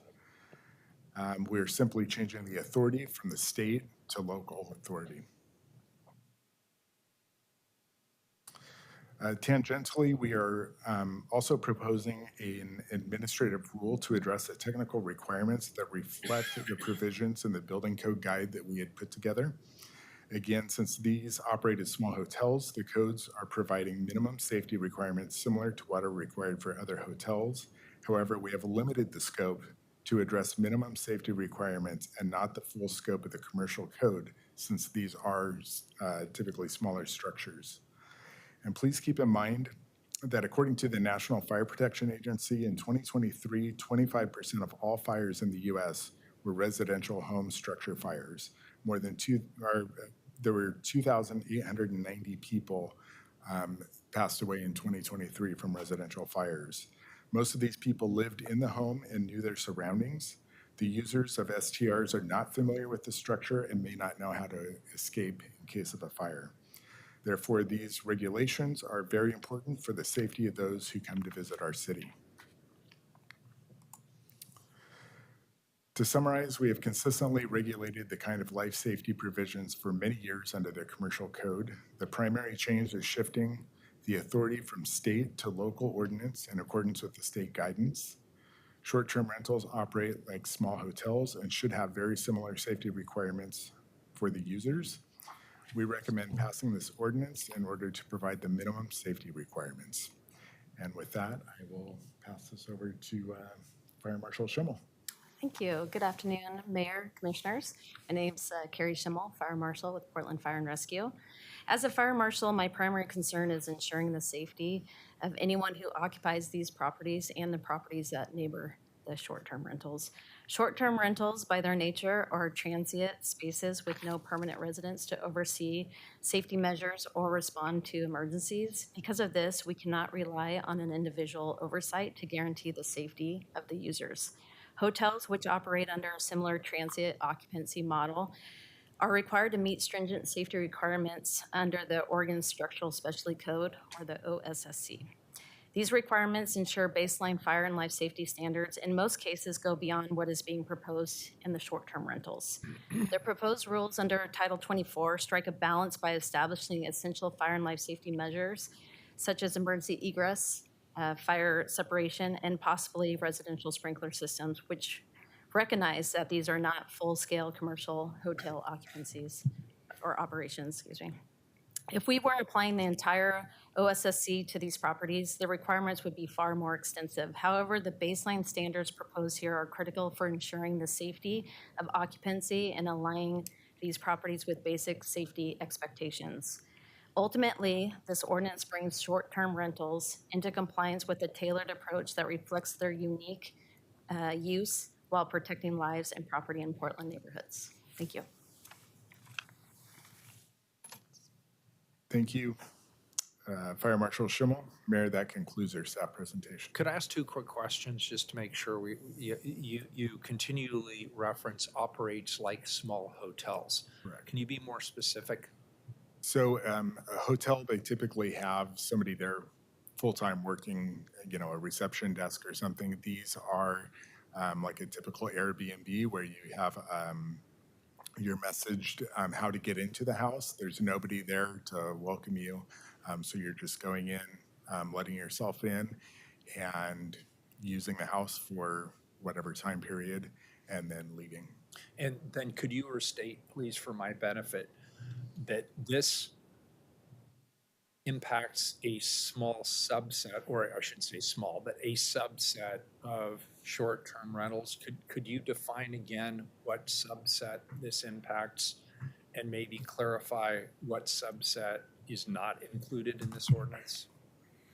So, when we look at STRs, those different people call them different things, but sometimes they're in a home that is hosted by the owner, and some of these are totally separate. They're a commercial operation that they're purchased for the use of, renting these to people. The subsection that we're looking at is this commercial use, like a hotel where nobody is living there, nobody lives in the house permanently, and that's the major difference that we're looking at. Okay, so we're not seeking through this particular ordinance to regulate somebody who has an ADU in their backyard or a room in their home. Correct. So that would be an accessory short-term rental where we're just looking at the short-term rentals that are not accessory to a dwelling, to Okay. a, And to a then home. can you give us some sense, and you're out there beating the pavement, how many units or how large a market is this of these large conglomerates of units that are being operated, as you say, like a hotel, but not under the same regulatory framework? I don't know that we have the exact number, but I mean, I would guess 200 to 300. There may be more than that, so I'm just guessing. Do you have any idea? We can get that information, Mayor. Thank you very much. Yeah, we could provide that. Great. Those are my clarifying questions for right now. I got a couple of quick ones. Not an expert in this space, just read the code and have had some, or read the proposed ordinance and have had a couple of conversations with staff, and I think I'm understanding what's happening here, but I'm not quite sure. So what changes? Let's say I operate an Airbnb in a commercial district, and council passes this on an emergency ordinance today. For me as an Airbnb operator, how's my life different by virtue of what could potentially happen today? Please. Yeah. These short-term rentals, you would come in to get your permit, and we would do a review on that, and we would look at the safety requirements. There are other components that we look at as well, as far as transportation, water. But from the life safety perspective, we look at the property lines, how close they are to the property lines. A lot of the Portland older stock homes that are being converted to this use are within the property separation distances, so they're close together, like a lot of downtown areas are. There are a lot of older stock homes, so we look at the fire ratings on the exterior of the walls, and if they meet or if they don't meet certain requirements, then we could require fire sprinklers in there. We typically only require a residential system, which is a 13D system, which is a much lower standard than what a full hotel or commercial building like we have here. They're just a water supply. They supply water for 10 minutes so people can get out of the home safely. Okay. And so currently we don't go through that process, or do we go through that process? Right now, it's been pulled out through that letter that was referenced in here, that pulled out our ability to regulate these. So and that's why we're here today in an emergency to put So this the back. state says you have to come up with a different basis for regulating this space, and that's what we're happening here. Great. I know we got lots of testimony coming up. One other just quick question. Why is this an emergency? Well, there's a couple great questions, Commissioner Donnie Oliver for the record. First and foremost, we've been sort of out of compliance with our own code. We're trying to get this on the books as quickly as possible. The longer we wait, the longer we delay. It's not as if we would come back in January, frankly, with the new council onboarding, but also we're sort of out of compliance. Like the effective date of January 1 is our target date, so we can as quickly as possible be appropriately in compliance with our own code. Okay, thanks. All right, very good. Any further questions right now? If not, we will go right to public testimony. How many folks do we have signed up? 16. 16. All right, 2 minutes each. Name for the record. The first three people are Hayden Laverty, Trevor Stout, and Shanna Corona. And could we end? Thank you. Good. You read my mind. Welcome. Thanks for being here. Hi. Thank you.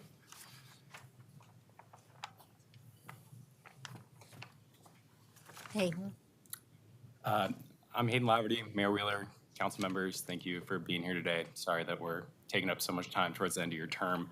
I had something prepared, but I think I'm going to do a little pivot if that's okay. And if I could I want to answer some of the questions that you asked Matt, and then if you guys have any other questions that you want to pose towards me, is it okay if I use my time for that? Sure. Sure. Okay. So you asked how many of these rentals there are.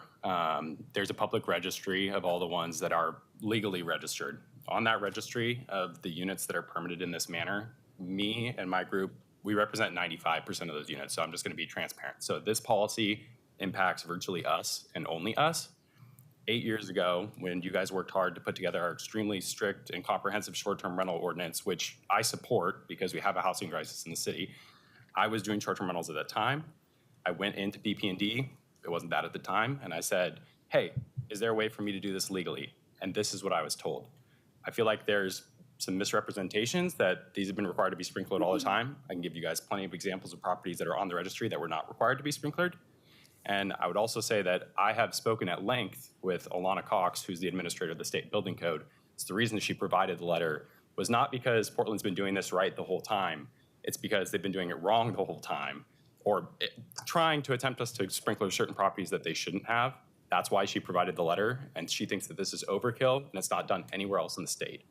So that's our premise of this. There's also a factor of any property that's over 2 units is already required to be sprinklered. There are plenty of them that we have sprinklered. They're on the registry. We can also give examples of those. We are a business that's been trying to comply. There's a lot of sleepless nights for me. I have a 3-month-old son and all my employees here that I'm trying to support. And this is going to dramatically impact our business. The fact that this is being introduced as an emergency ordinance with no data, which we have repeatedly requested from PP&D. We tried to work in a partnership with them to offer fire extinguishers or other safety ordinances that aren't as expensive as sprinklers. So I guess that's my time that I have. Could I ask you a couple of questions? And thank you for being here and thanks for sharing your experience. Could you give us a sense of like how many units do you have? We're managing or own and operate somewhere in the realm of 200 units. And a handful of those have been new construction, so that wasn't existing housing. A lot of them were dilapidated buildings or unusable buildings. As you can see, there's nobody here from the community to testify against this that are like residents of the city. And obviously our buildings interact with a lot of different people. We own other small businesses in the city. I own a furniture store. We're trying to build this city up. I'm not somebody who's dipping out on this city. I believe in this city, and we partner with other local businesses for a variety of different things. Everyone here is from the hotel lobby, and that has nothing to do with safety, and this is a safety ordinance. And that's just completely unfair. They're here to tell you that their business downtown is suffering, and I empathize with that as a business owner. That's hard, but that's not what we're here to talk about. A single family house is not the same as a 100-unit hotel. And like I said, the bigger buildings that we own, they are sprinklered. We do that too. These permits take 3 to 4 years to get, even for a single family house. Like, it's just, I've been put through the ringer on this for 5 years for trying to do it the right way, and it's frankly hurtful. Okay, and thank you. Well, first of all, thanks. I mean, you're sort of at the cutting edge of a developing, innovative industry, and so you're probably going to hit a lot of the rocks as you go down this path, being the first amongst the first to go down this path. And I understand that, I appreciate it, and I respect it. But let me ask you this. So I'm anticipating some testimony today, as you say, from smaller hotel operators who will say, wait a minute, this is no longer the Airbnb of 10 years ago where somebody says, I've got an ADU or I've got an extra bedroom, I need to help make the rent. So I'm going to rent it out, and I'm here, I can see it, I can watch it, I can police it, if I may be so bold. Now what we have is absentee owners who are buying lots and lots and lots of units, and but for the fact that they look like homes or they're single family units, they're in fact being operated like a commercial hotel enterprise, but without the regulation. How do you respond to that? So for one, there is regulation. We are still required to obtain a permit, and we're still required to be on the registry. Independent of what you guys decide today, that's true. We have to go through a review, we have to get a permit to do this, and we have to be in a commercial zone that allows it, which is very, very limited in scope. So we're operating maybe 70 properties out of 160,000 single-family homes in the city of Portland. It's an entirely different thing. And then what we're going to talk about here, the amount of properties that would actually have this sprinkler requirement are like 10 that we're talking about that aren't fully permitted. 10 properties, like 10 single-family houses that they're talking about. These are like 2,000 square foot or 1,200 square foot duplexes. If this is a safety issue, it's not, then why are we allowing 600 or 800 people that we're giving these type A and type B permits to when the city has admittedly not enforced the nightly limit that says that people have to live there for 270 days. Oh, and by the way, when they say there's somebody there to greet you, that's not the rule. Nobody has to be there to greet you. You can rent your house for 90 days. You don't have to be there. So how is the safety for the 90 days? It's safe for 90 days, but as soon as it hits 91 and I want to operate in a commercial zone where I'm allowed to, then it's unsafe. So at least if council is going to consider enforcing this, it should be enforced universally across all Airbnb properties, which then you're going to get a lot of testimony in here from all the people that have the permits. They're not going to like that either. So I don't understand how it's a safety issue for my properties, which are the equivalent of the properties that we're giving type A and type B permits for. And they cannot be present. They cannot be on site. Some of them are ADUs, sure, but most of them aren't. Like, I can tell you that from experience. I know who my competition is. So the city's done a great job of cracking down. Like I said, we support the short-term rental ordinance. And if you're going to have rules, we should enforce them. I've done my best to follow the rules from the beginning. I don't want to be punitively targeted through the guise of safety. That's just completely unfair. Thank you. Thank you for the dialogue, and I appreciate your being here very much. Thank you. Thank you, Mayor Wheel. You bet. And I won't grill everybody. I just Yeah, no, your I testimony understand. was really interesting, and I appreciate it. Thank you. Thank you for being here. Yeah. My name's Trevor Stout. I work with Hayden and Shanna. I want to talk more on the impact on the community. It was stated by PP&D that there are no anticipated community impacts if this gets passed. And I think that's not true at all. In fact, that we've reached out on multiple occasions to express that in the process getting to this point. My dad was a drug addict growing up, and that severely affected my academics in high school. So I didn't go to college. I didn't really have a real pathway to success. When I met Hayden, I was 19 years old, and he saw potential in me that others didn't. I started working with him, and the opportunities I've had because of this have not only transformed my life, but also has positively impacted the lives of many other people around me, including Shanna right here. Behind me are a few of my close colleagues who play a crucial role in our day-to-day operation of our business. They're responsible for over 40 employees, all of whom face the threat of pay cuts or layoffs if this legislation is passed. Here are a few highlights on how we've been able to help the community. We provided jobs with living wages and flexible hours to dozens of people, including our entire management team, most of whom are here today. We implemented a paid GED education program for all of our employees who were not able to graduate high school. We offer free oil changes and car maintenance benefits to all of our employees. We've helped reshape the financial health of several employees' lives and supported them in developing pathways to become debt-free. We've assisted in housing several employees primarily through properties that we either own or manage. We've helped purchase and gift several vehicles to employees who didn't have ways of transportation. We've created job opportunities for convicted felons who have since worked their way up to high-level management positions. We've hosted multiple free goods events to provide essential items to homeless individuals in our community, and are in partnership with Cultivate Initiatives and have donated several hundred pounds of towels and linens to them and continue to grow that partnership. We've built countless partnerships with local small businesses to support and nurture the thriving Portland community, including purchasing a furniture store and the partnerships that come along with that.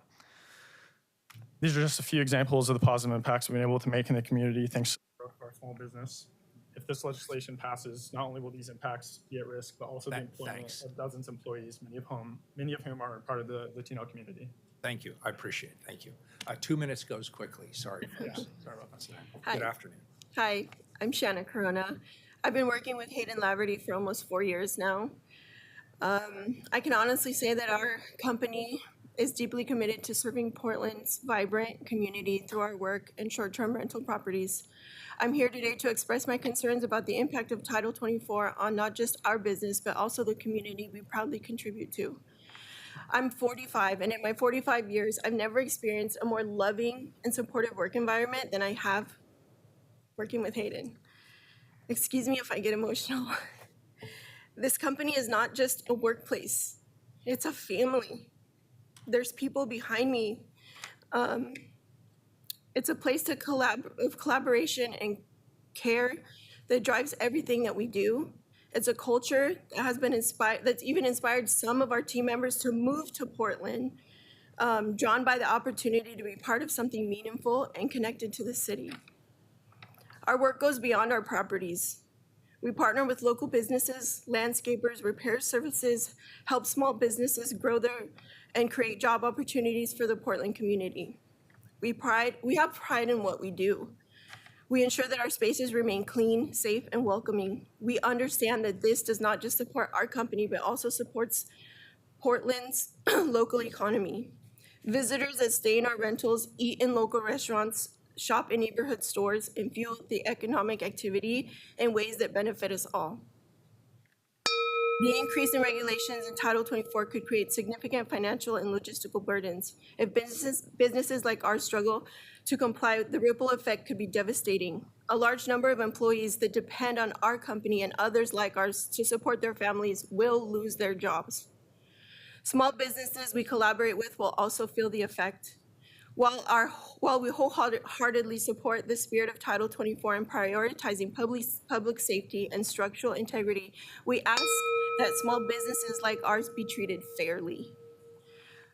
My team and I are passionate about contributing to Portland's growth and success. With your support, we hope to continue serving the city in ways that align with its vision and values. Thank you for your time. Thank you.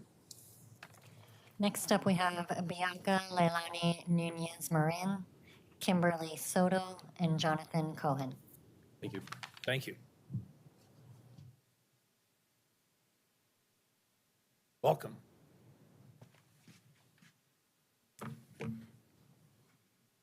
Thank you for being here. Thank you guys for having us. I guess I'll go first. Go ahead. Good afternoon, members of the City Council. My name is Bianca Marin. I stand before you guys as a concerned coworker, sister, and friend who has been working for Hayden Laverty for 3.5 years now. While I understand the intentions behind Title 24 and recognize the challenges it seeks to address, I believe this proposal introduces more problems than solutions for our community. One of the reasons why I'm so passionate about this issue is because of the opportunities I have been given by my employer, Hayden. I received a second chance to flip my life around because of him. Hayden has provided a GED program for all of his employees who didn't finish school but knew they wanted to. I have been able to attend that and successfully pass my test as well because I had somebody who believed in me. And believes in us, actually. When I just turned 23 years old, I was granted custody for my 2 younger brothers who are 11 and 16 years old. This has been a life-changing event for us, and I would have not been able to accept such a huge responsibility without the support of my work family. I worry that the impact of Title 24 will cause all the other hardworking single parents that Hayden employs. We're aware of the insane rent increases that have been happening, but thankfully for my boys and I, Hayden has personally helped us with housing opportunities, and he's also extended a similar support to other families who work for him, demonstrating how a small local business can contribute to the housing stability in ways that are thoughtful and impactful. Families are at the heart of our workforce. Employees have brought their own family members to join the team because they trust that we will treat them as our own and not just another employee. Title 24 risks disrupting this warm welcome environment by imposing financial and operational strains that could hinder our ability to support our family and our employees and their families. Our focus is on providing visitors with an amazing experience when they arrive to Portland.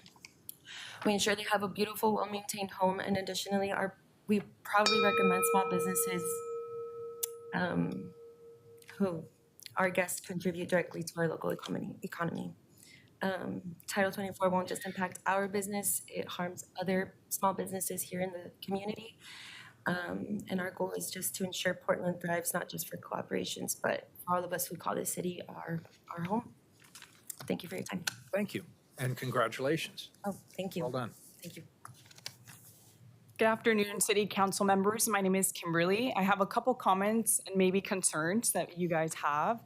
To start off, I was hearing a lot of back and forth in regards to how this is a new item. This is something that the wording is just changing. But like Mr. Maps here, a lot of my concern is the time frame. They claim that, it seems like a quick turnover. They're trying to do this. That's why they called it an emergency.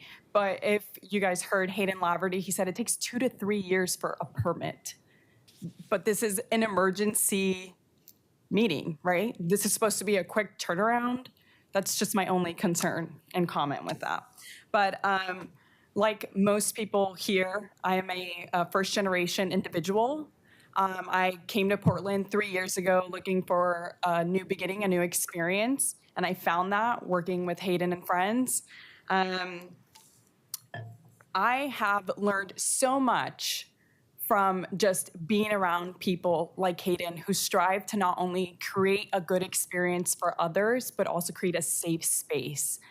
It is so important for people like me who desire to be, one day I desire to have my own family. One day I desire to support my family, my parents who came here with literally nothing.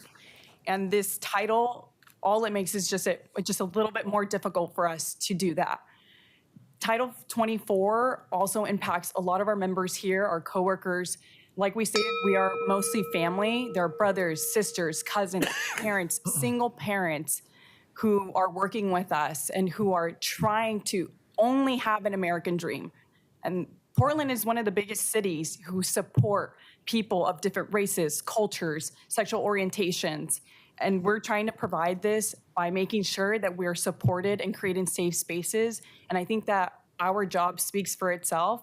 We're creating spaces that not only help local businesses, but we're also making sure that we're talking to neighbors, which is something that a lot of hotel managements don't do.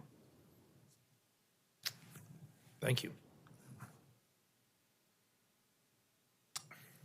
Hi, City Council members. My name is Jonathan Cohen, and I'm the developer and co-owner of the Society Hotels located in Old Town here in Portland and Benjamin, Washington.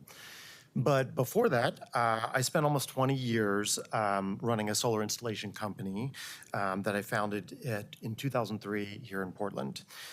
Over that time, a lot changed in the solar industry, its adoption, its technology, and that all required code updates. I personally worked with the head structural reviewer at the City of Portland to prove out attachment methods for installing solar on metal roofs.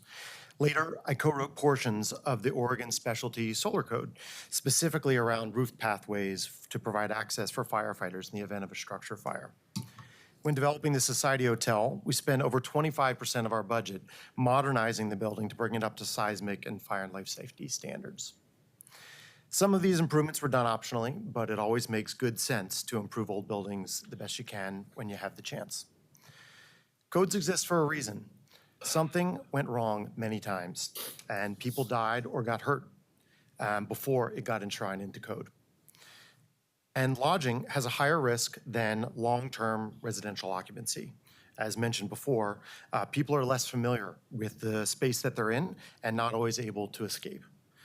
As such, we must protect these people and their neighbors as well from fire risk.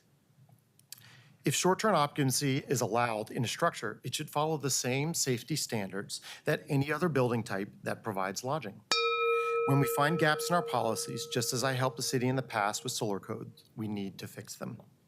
The occupants and surrounding building owners should not be at risk just because some developers found a loophole. Please close this loophole and improve safety in all lodging type facilities as this code change is planned to do. I'm done with my testimony, but I want to make two other points in some of the testimony I heard.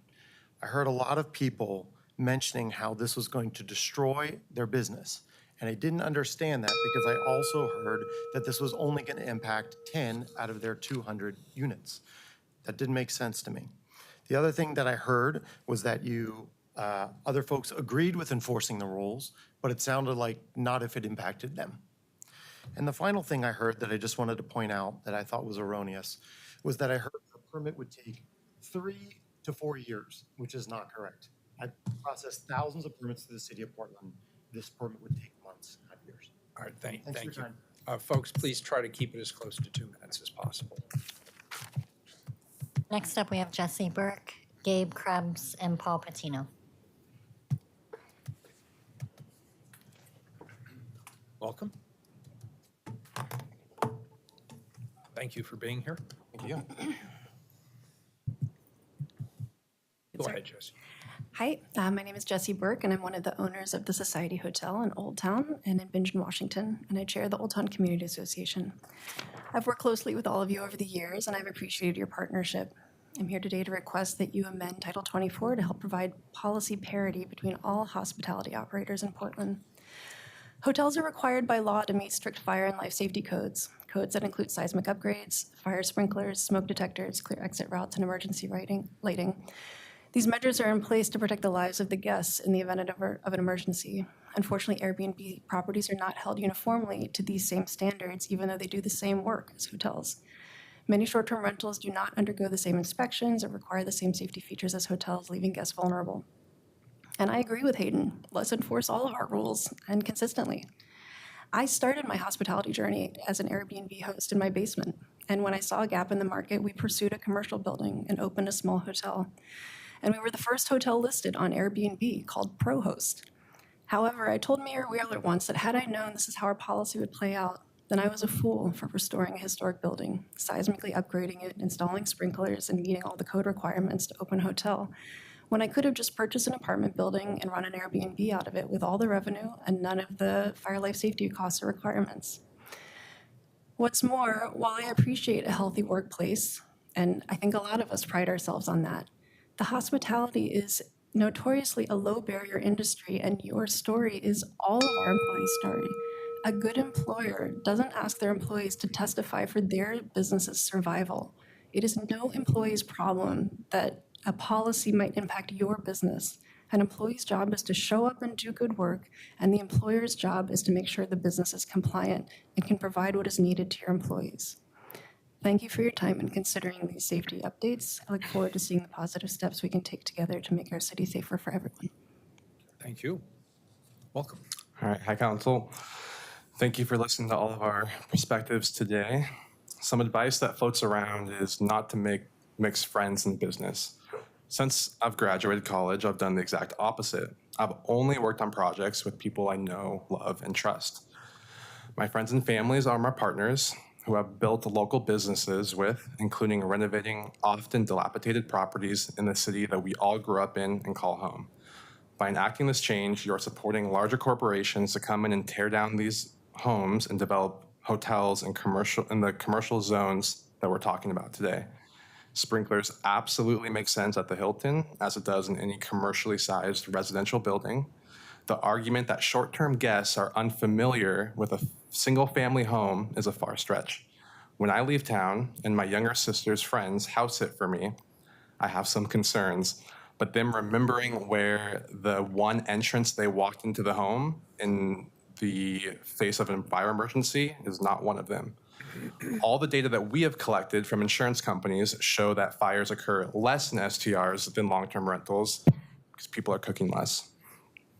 I would like you to please look at the people who are supporting this. They are hotel owners and multimillionaires. The city of Portland is widely recognized for its innovative approaches to city planning and urban design. The inconsistencies in the logic that why the city would allow short-term guests for 90 days in a residentially zoned structure, but it's taken the stance that the same home in a commercial zone is suddenly a fire risk does not track. I want to be clear that we do support regulations and STRs. We are progressive in every sense of the word. And while arguably well-intended, this ordinance does not fix any of the problems it seeks to. I'm happy to hear the council is planning to update regulations next year. And if given the opportunity, we have many ideas how the city can continue to innovate, not just around safety, but also the community effects that short-term rentals have. Thank you. Was there a third person online? Paul Patino. Hello, Council. Thank you for allowing me to participate today on behalf of our ownership. I'll just keep it short and concise. They are in agreement with this passing of 24. They just want to see more strict and fair guidelines across all platforms of hospitality and lodging, whether it's small or large industries.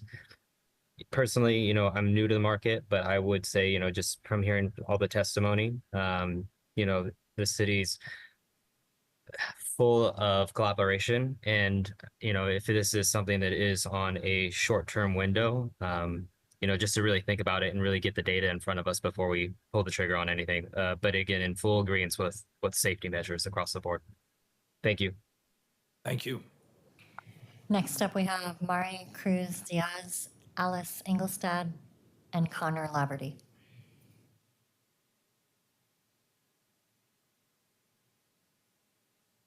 Thank you for being here.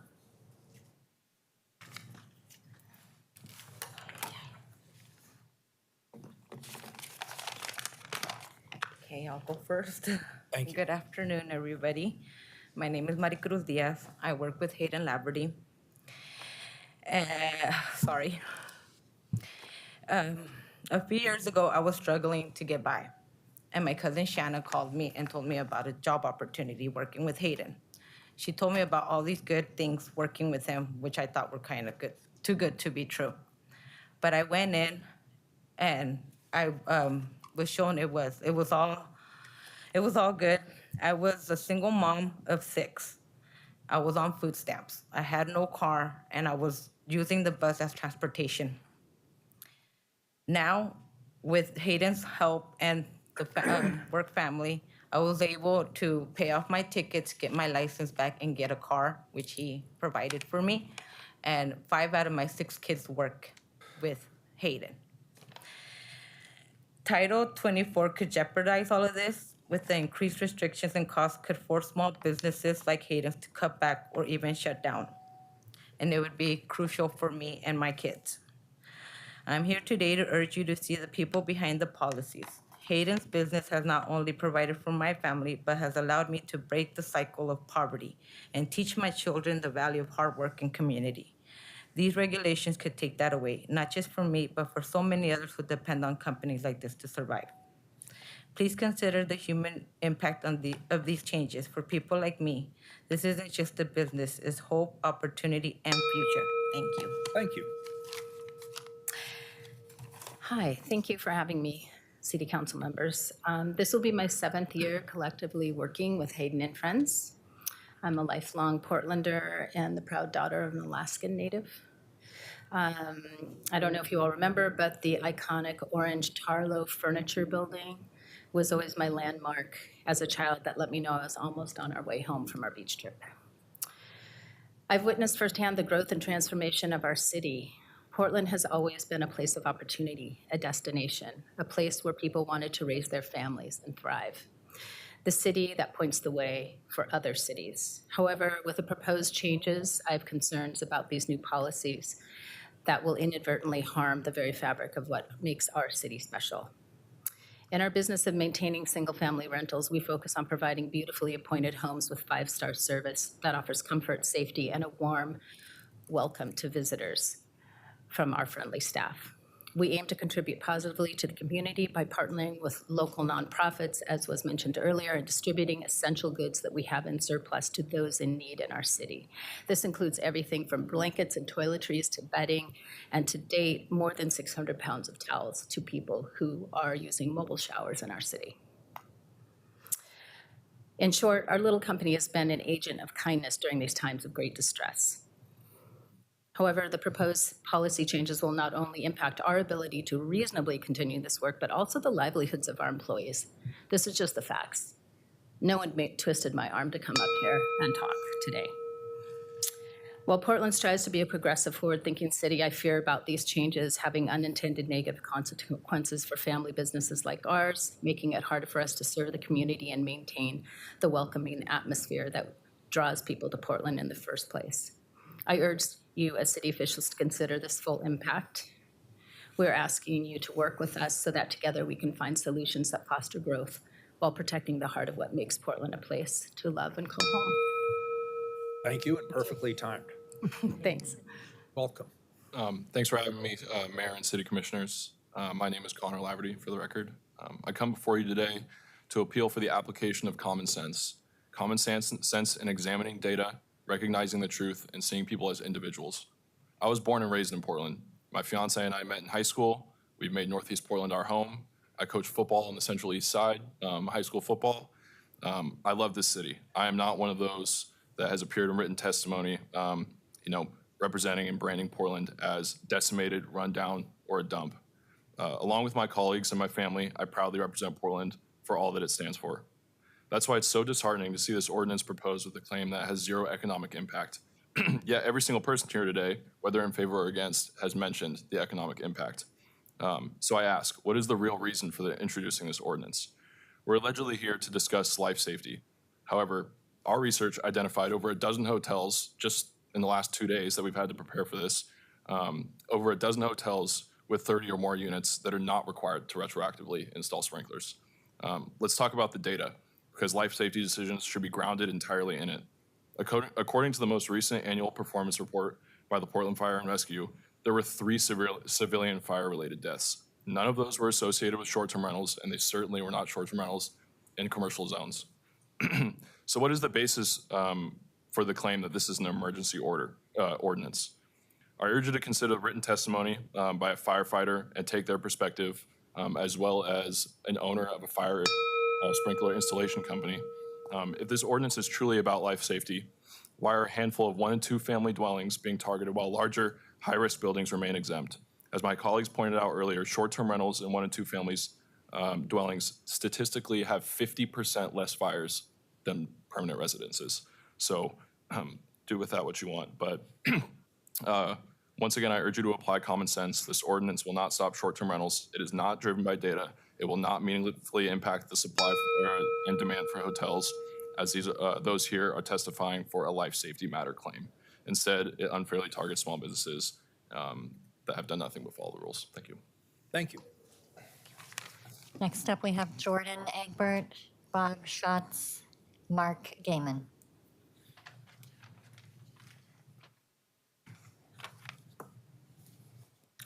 Why don't you go ahead and start? Thank you for being here. My name is Jordan Egbert. I'm a proud lifelong Oregon resident. I grew up in Eugene, moved to Portland about 10 years ago. I started working in the short-term rental industry about 6 years ago, and I focused on collaborating with the city to try to do it in a fair, legal, and transparent way. I've personally seen multiple permits go through the city for this exact situation, which many of them actually did not require permits to go through a commercial permitting process until about 2 to 3 years ago.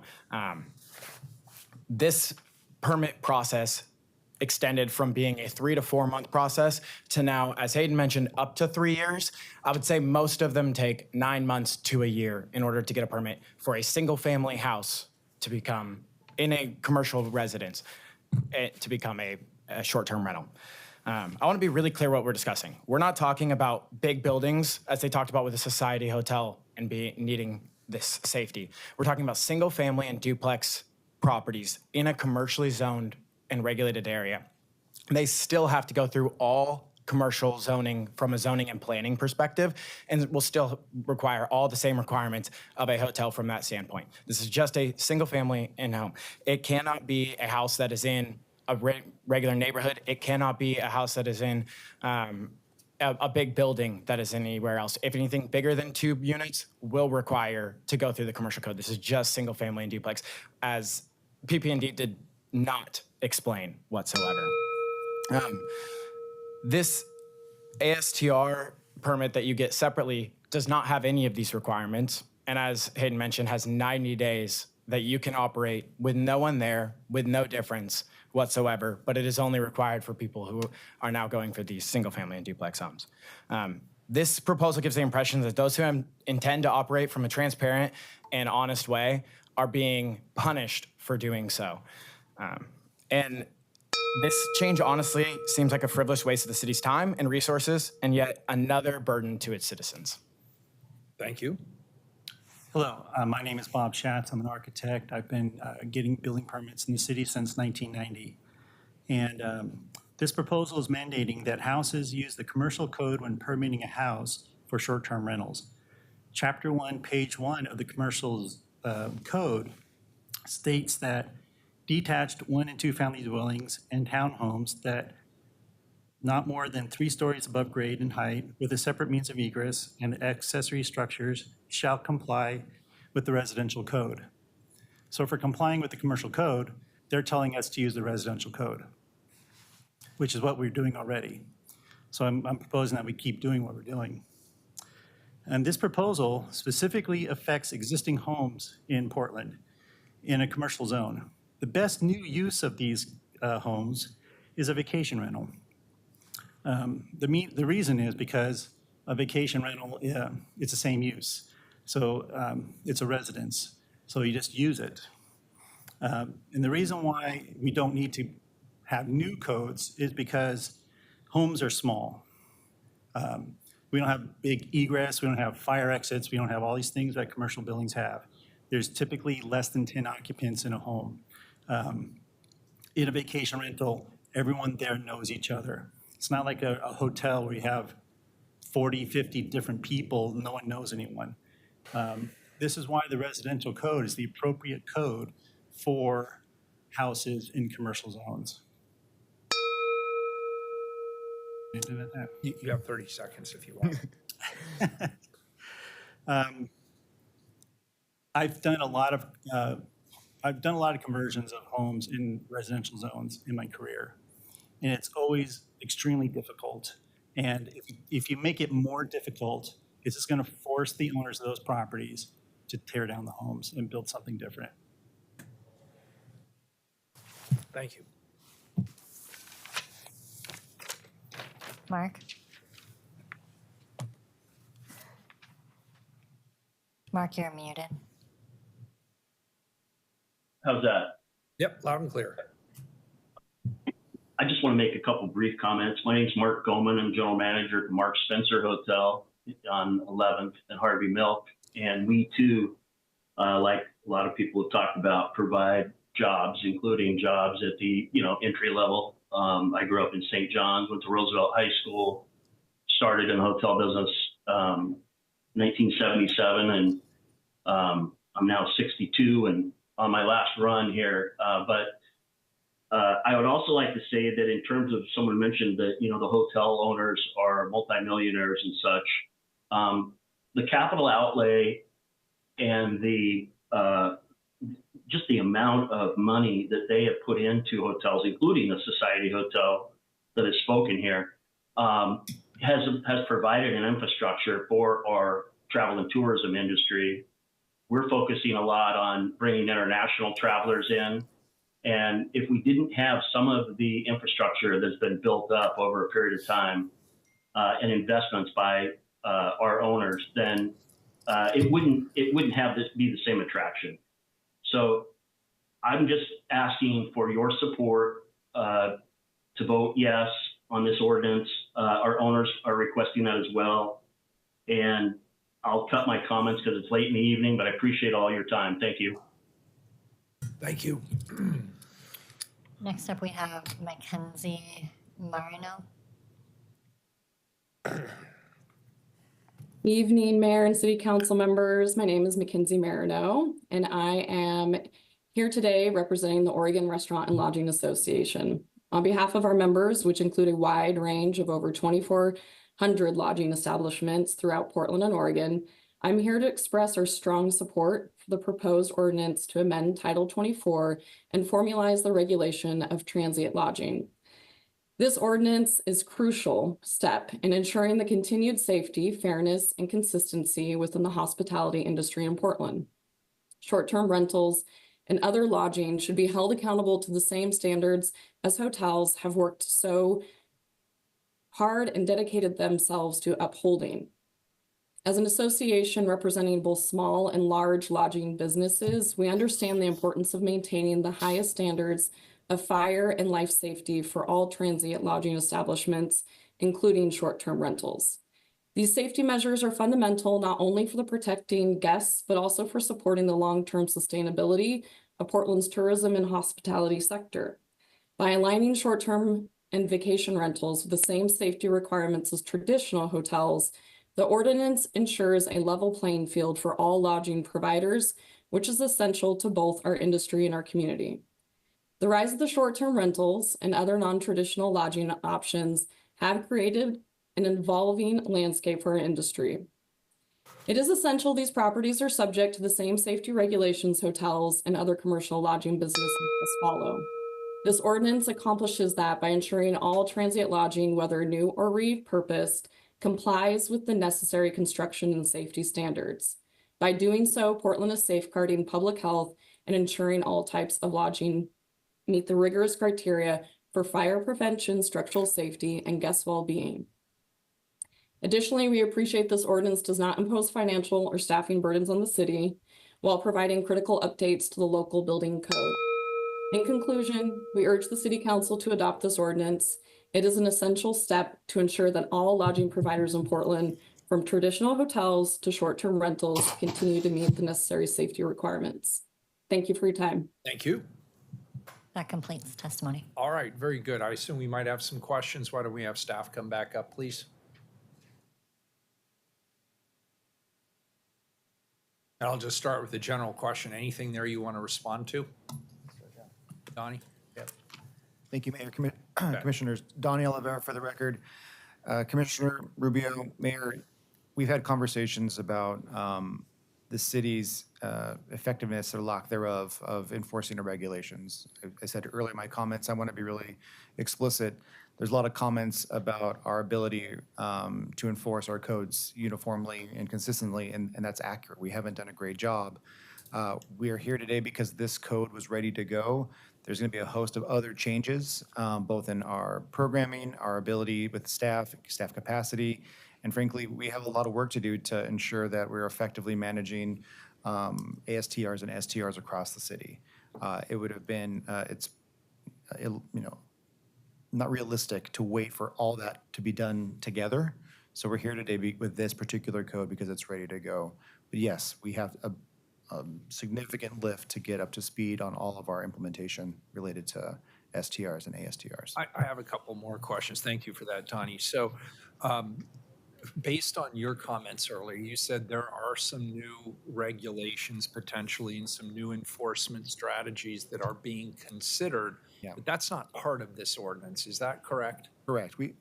This council updated Title 33 earlier this year, and that's about our ability and efficiency of addressing misinformation in advertising when somebody hosts that they're, misinformation on the portals. That's consumer protection. Yeah, consumer protection. So we're already, since October 1st, implementing that. We're going to be more effective as staff gets their feet under them on how to do that, for example. I alluded to working with Airbnb. We have code in 6.04 related to the revenue division, and we need better data sharing with Airbnb as a partner. That is not a code update, Mayor, but that is actually a partnership and a more technology solution base that would allow us to enforce and, again, hold these users compliant more effectively, something we haven't done a great job of because of poor information sharing. And then the last one, and probably the more substantial piece is once Bureau of Planning and Sustainability comes back with their calibration study, it will likely come with recommendations for a host of pathways on how we might more effectively manage short-term rentals and ASTRs in the city. That'll be next council's decision to make, but it could be something about, just updating based on the new models of use, or, there could be a recommendation that something as extreme as what New York City did to largely, Not here. But that's not this ordinance. But that is not today. That is a future process. Presumably, it would involve the public. It would involve the folks in this room if they wish to so be involved. Correct. So having said all that, that is still work in progress. But today, in front of you today, is a code package that is clearly defined by PP&D and our partners, the Fire Bureau, about something we can do to manage Title 24 more effectively. Okay, so explain one more thing to me, and then I'll turn it over to Commissioner Gonzalez, who has his hand raised as well. I'm still trying to understand exactly how we got here. My understanding is PPD had tried to enforce some standardization in our life safety regulations. Something happened, and then the state issued guidance that requires us to act. Could you elaborate on that a little more so I understand? I'll allow Matt to, what happened because there? he had the details more specifically, please. Sure. So we've had the building code, for 40, 50 years now in Oregon. And in 2023, they added some language in the residential code that said you cannot regulate the short-term rentals. And there was some other types that we could not regulate through the building code, but we're allowed to do that through local ordinance. And when they when they did that, that kind of pulled away our authority to regulate those. But speaking with Alana Cox at the state, you know, she said, you know, you're not doing it wrong, but it's just our DOJ has said that this is not in the purview of the building code and you need to do this locally. Okay, so that required us, if we wanted standardization around life safety, to pass an ordinance like this. Is that correct? Yep, that is correct. Okay. And that's, again, we're just filling that gap that was left open by the Building Codes Division. Thank you. Commissioner Gonzalez. Well, just building off of that, I'm looking at section 1.3 of the ordinance. And so we're referencing the October 23 clarification that moves short-term rentals, vacation rentals, and similar uses outside the statutory of ORSC. So that's your residential specialty code. So they're saying that we're no longer gonna regulate it here at the state level. And then, so walk me through how that gets us to sprinklers, right? So if I follow what they're doing here, so what's the connection to why an operator's got to build, you know, add sprinklers in 10 of their units? So, you know, as we look at those building codes, we're looking at, you know, the fire separation distance. We're looking at multiple factors within that review. And if it doesn't meet those, then one of the primary safety components that we do in a lot of construction and gets you out of other requirements is the fire sprinklers, because fire sprinklers do save lives. You can, Carrie can elaborate on that. It is one of the primary safety factors that we rely on to give away other code requirements because it fulfills that safety requirement. And so, just rehashing the conversation you just had with the mayor, so we're getting clarity from the state that you cannot impose these life safety measures through building code. You've got to do it locally through ordinance. Correct. Okay, and so now I look to the language here in 2431, and I'm still kind of wrestling with how this all flows through. So we're defining a transient lodging facility. It means you're involved in transient lodging, and there's a certain type of building that's going to apply to. Why is this only in the commercial zone? How does that come up? Is that because of 2431? Is it only? Just want to make sure I'm following like the.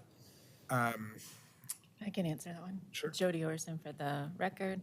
So the reason that it would end up in a commercial zone is actually a zoning code reason. Zoning code is the group that says where these short-term rentals without a permanent resident can be.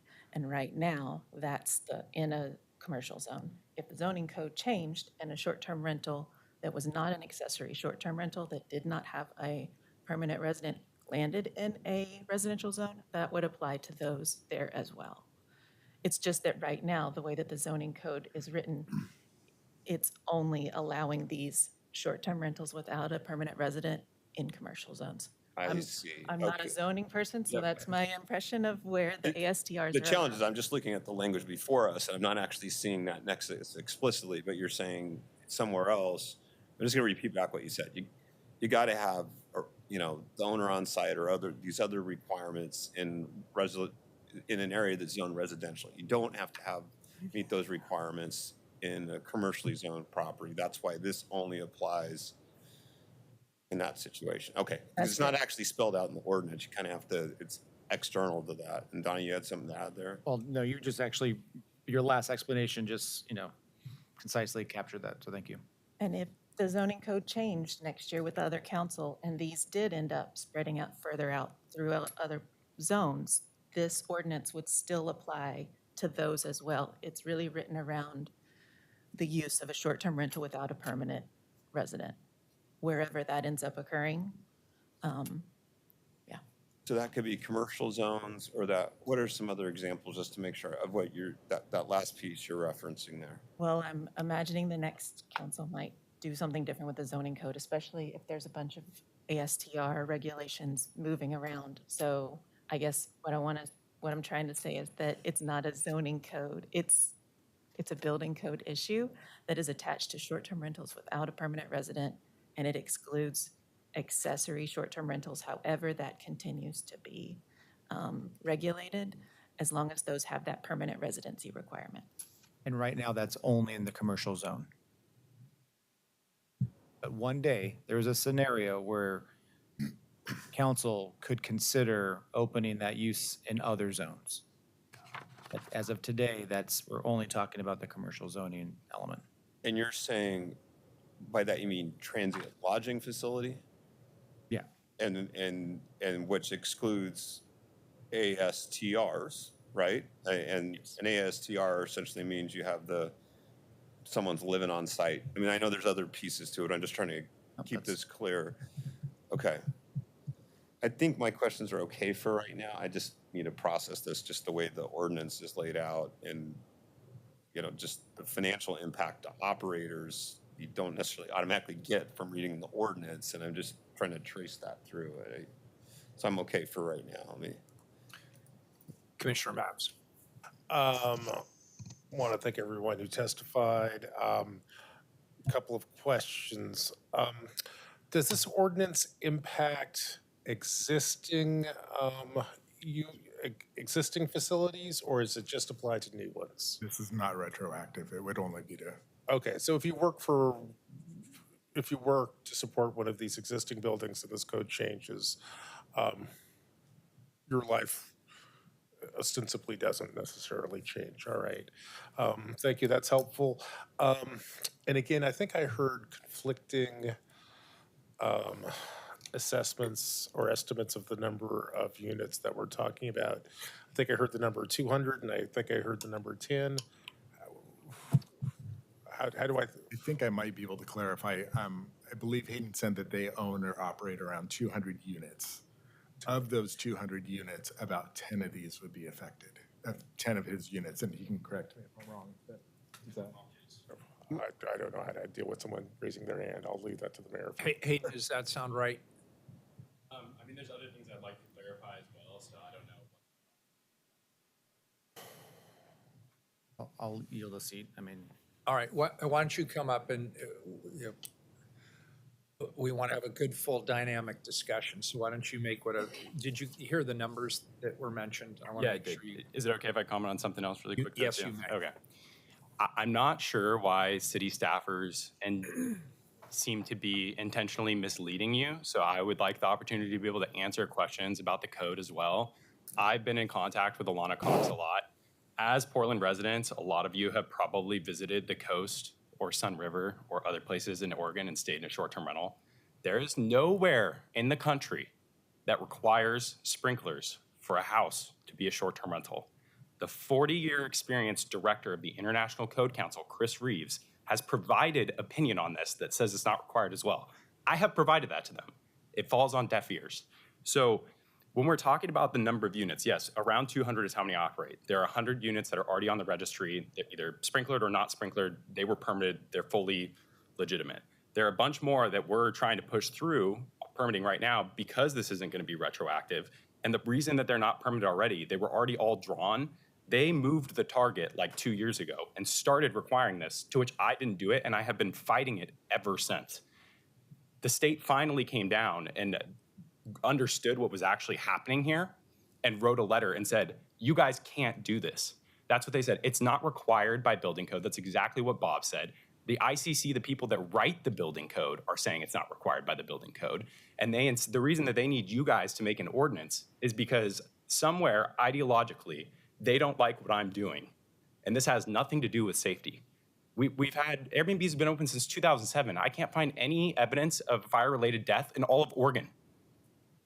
And I've asked them for data, and I get no data. I get this confusing hodgepodge of what they're giving you that I've been trying to learn myself, that I've been chasing down for 5 years. It's complete nonsense. Just so when you're talking about the impact of your business, you've got 10 or so buildings that you are trying to get permitted, and you're saying the city of Portland is requiring these fire life safety requirements. That's when because I just want to get at Commissioner Mapps' question to staff. Correct. They were having these requirements And I was arguing with them that they weren't the requirements. And so therefore, the state got involved, and the state told them these aren't the requirements. We've also been to the private board of appeals, which we have here in Portland for building code, and they've been overruled by them 3 times. I've done public records requests. The people that are on that private board have emailed them expressing private concern that they're enforcing this code incorrectly, and they said they didn't think it was appropriate to bring up in the meeting. I mean, what are we doing? And I'm just trying to narrow in though, because this is what Commissioner Maps is getting at. What is retroactively being applied or not? And when you talk about the impact on 10 units, I'm just trying to understand. So the 10 units are the ones that I'm worried that I might not get in if they try and make this ordinance active by January 31st or whatever. I have architects and draftspeople who have to draft this stuff up. So we've been arguing it for so long. We submitted a bunch of permits. They all stalled out because what happened is they weren't requiring sprinklers. Then they switched them requiring sprinklers. There's also, there's not very many, but there's 3 or 4 other properties that were permitted a little longer ago after the short-term rental ordinance was made, but in the 2014 time period, that didn't require sprinklers. And they're listed as shift vacation rentals is one of them. I've given all of this to them. I've seen it in a land use review where for that shift vacation rental property, they got flagged for a fine for a short-term rental. And they said, hey, well, wait, we're in a commercial zone. This is what we were told to do. And they said, oh, okay, never mind. We talked to the building code department. A building permit isn't required for this, just a zoning permit. Here's the things that you need to do. Provided them those emails, no response. I don't know what to do. And, okay, but I'm trying to narrow. You say 10 units, you were trying to get permits, you were in the process. Correct. And I'm just trying to quantify the impact. And so that Yeah, so a bunch of them we have already submitted. So to my understanding, if they've been submitted, what Matt has told me is they're gonna honor that. So that's my understanding. If they've been processed into the city, even if they're not finalized, that he's going to honor those permits. So I'm not as stressed about those, although I don't know if that will hold true. I hope so. So I'm just talking about those properties are all going to get permitted and be on the registry regardless. And we're talking about properties that I may not get submitted in time. If I could clarify a few things. Sure. Please. Matt Rizal, for the record. So speaking with Alana Cox with BCD, I've been on multiple code change. I work with the state a lot. She's never said you cannot do this. She said you cannot do it through the building code. You have to do it through local ordinance. That has been her consistent message to us. And again, that's why we're here today. Chris Reeves at ICC, he's been around a long time, very knowledgeable person. That is his opinion. But in the end of all his emails, he said it is up to the local jurisdiction to make that decision. And, building codes are continually changing. We're on a 3-year code cycle, and every 3 years they're updated.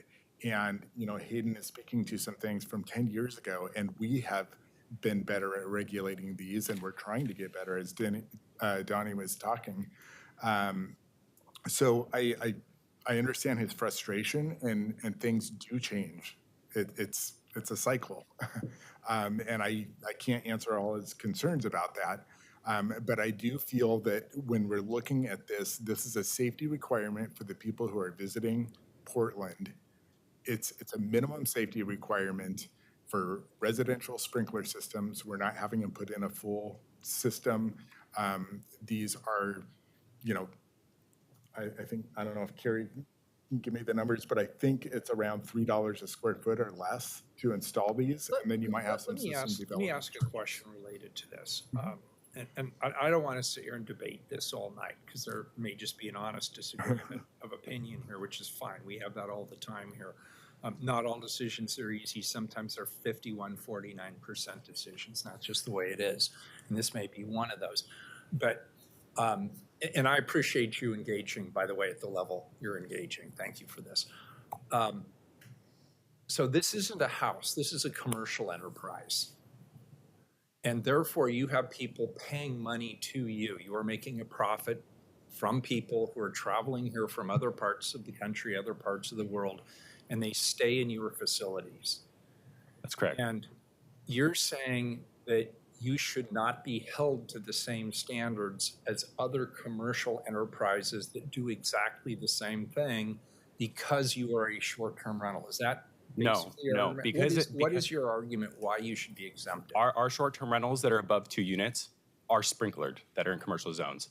I don't need sprinklers because I'm a 1 and 2 family building. And so again, Matt is distorting what Alana Cox said. She said the building code does not require this. we so weren't City there, of Portland, so no, but if it's a Portland he wants said, to he require, said. We let's just don't be know. clear. If Portland wants to require this, Portland can require this. It is not required by building code. That is what they're saying. Legally, yes, you, City Council, can choose to enact this. But short-term rentals, nationwide, it does not matter where you go. And I've asked them to provide me an example of this as well. Where are sprinklers required for a property to be an Airbnb? In San Diego, in Miami, in the Oregon coast, in Sun River, in Bend, anywhere. It is not because single family houses, it's what Bob read to you, even if you direct to the commercial code, the commercial code says if you're a 1 and 2 family dwelling, it doesn't designate. Fine, but here you're slightly missing my point because it's not really a single family home. It's What still, it is, in form, it it's is. a commercial enterprise with lots and lots of people renting it.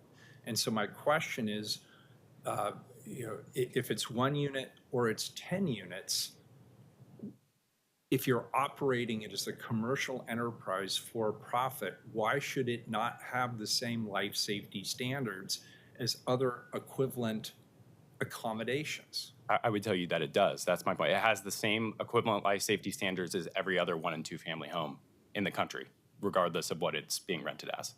Just, can I, Yeah, Mayor, jump can I build in, off this please. question? Because Yeah, I you still bet. feel like we're talking past each other on this scenario, because when I think of a commercial enterprise, potentially multiple units. So he's saying if he's got 3 units or more, right, he's got to sprinkler that. He's got to sprinkler that anyways. Do you guys agree with that? That automatically kicks you into the commercial code. Okay, so 3 So that units. is helpful. So we are truly only talking about 1 and 2 family units before us here, And townhouses. and townhouses. I'm sorry, it's late in the day, so I'm even thinking, what do you mean by townhouse in this case? All the So, attached housing that you can kind of go indefinitely, so those are single family. but they have a Units, but they 2-hour have a fire shared rating wall. between Okay. them, and you just keep, so we have some that are like 12 or whatever, but because they have that 2-hour wall, they're townhouses. And so, I'm just trying to bridge the gap between what Mayor Wheeler's getting at and what he's getting at. He's saying we're really talking about 1 and 2 family unit, things. And I'm worried about bigger buildings where there's a lot more people at stake. So are we dealing with a lot of townhouses that are being used as these type of units? I wouldn't say a We lot. I have- think there's. We have a couple that are four townhouses. I mean, without this, you would be allowed to build and do it in, 28 in a row. That's just the way the residential building code is set up. 3 stories, max. Because that's what the code says is residential code, 3 stories. And the residential sprinklers, which would be required for 1 to 2 units, like I'm trying to do the math in my head because I Googled it, what that costs to install. I don't know if I have good facts here. The SDC fees for the water line alone end up being over $20,000 plus the installation, plus the repair of the sheetrock. Depending on the water meter size. So typically, residential systems are 26 gallons per minute, which would require a 3/4 inch meter. So I don't know what the SDC charges on that. Just trying to figure out what the real cost is to you guys. So that's what or to you. I'm just trying to gauge what this. $35,000 to $50,000 for a $400,000 house. Well, just to jump on the same argument I had before, so it may not be financially viable as a business operation at that level. Correct. Okay. Yeah, no, that would be fine if that would be fine if that was we're here to talk about safety, right? So that's the question, and which code does it fall under? And if you guys want to communicate with the state independently, that's what they've said is it falls under the residential code, just like it does everywhere else in Oregon, just like it does everywhere else in the country. So this would be ground-breaking territory that you guys would be choosing. That's different than the way it's regulated anywhere else in the country. Commissioner Maps? Thanks for your patience, by the way. No, actually, that was just a legacy hands. So I don't have anything to add at this particular moment, although I may before we vote, if we vote. So I would like to put a proposal on the table, and Donnie, maybe I'm looking at you. I would like to digest this, and I would like to dig a little deeper. And I realize this is an emergency ordinance, but I'm wondering if we could continue this to next week so we could all do a little more research. if that does not create a massive headache for you, and if it is the will of the council.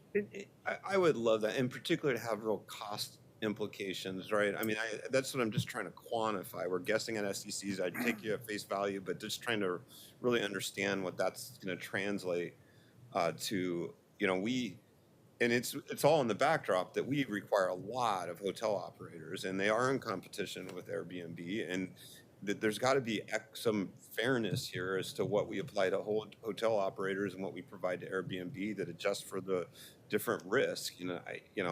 We're kind of in a gray area right now here. But I would appreciate cost info, and that you guys can all certify as to what that likely means. Yeah, and I'll just tip my hand a little bit. I will err on the side of life safety, and I will err on the side of consistency. But I'm willing to take a week and consider some of the alternative arguments that we've heard today. But from where I stand today, I support the staff recommendation. But I will be willing to take a look at it and do a little more digging with my colleagues. So it sounds like without objection, then we can continue this to next week. I don't think we need a time certain. We can just put it on the regular agenda. Is that correct? All right, good. Here's Donnie trying to say something. Oh, I'm sorry, Donnie. No, Mayor, you're good. I was making Google about time. You can ask one more 5-second question. Yeah, go for it. So have you looked at the townhouses as a possibility of being something different than here? I mean, have you evaluated that, just given that I think there are different risk factors there, at least under the scenario where you build 10 in a row, or you look at some of these developments where you got a whole bunch in a row. I mean, that's a scary scenario if one catches on fire. And there are, and I believe, Hayden, you have at least one unit that's 4 or 5 townhouses? We're building one that's 4 units on Alberta right now, 3 stories. We have another one that's 6 that we're sprinkling because it's 4 stories. So, yeah. But the first one you're not currently sprinkling? No, we were not required to install sprinklers in that, and which is why I say that the target has been moved on this. So the implication that this has been applied consistently is untrue. Okay. And that's because he submitted it under the residential code, which So it's grandfathered. you can do that under the residential code, but again, the residential code is specifically, historically has been used as dwellings where people are living there full time. The code did not really contemplate the short-term rentals. And now that these, we've had them 10, 12 years, the code is catching up with those. And I think that, we'll see throughout the US that more cities will be going to these more restrictive, safety requirements for these types of units. So, and I will just add one other thing, that the national code does require fire sprinklers in all 1 and 2 family homes. So. Great. Anything else on this? So we'll all noodle over this for a week. I want to thank everybody who testified today. This is terrific testimony. We appreciate it. It's given us a lot to think about. I want to thank our staff. I know you've worked very, very hard on this, and I look forward to seeing it come to a conclusion next week. Thank you for being here. And I believe that completes our agenda for today. We are adjourned. Thank you, everybody. Thank you. You.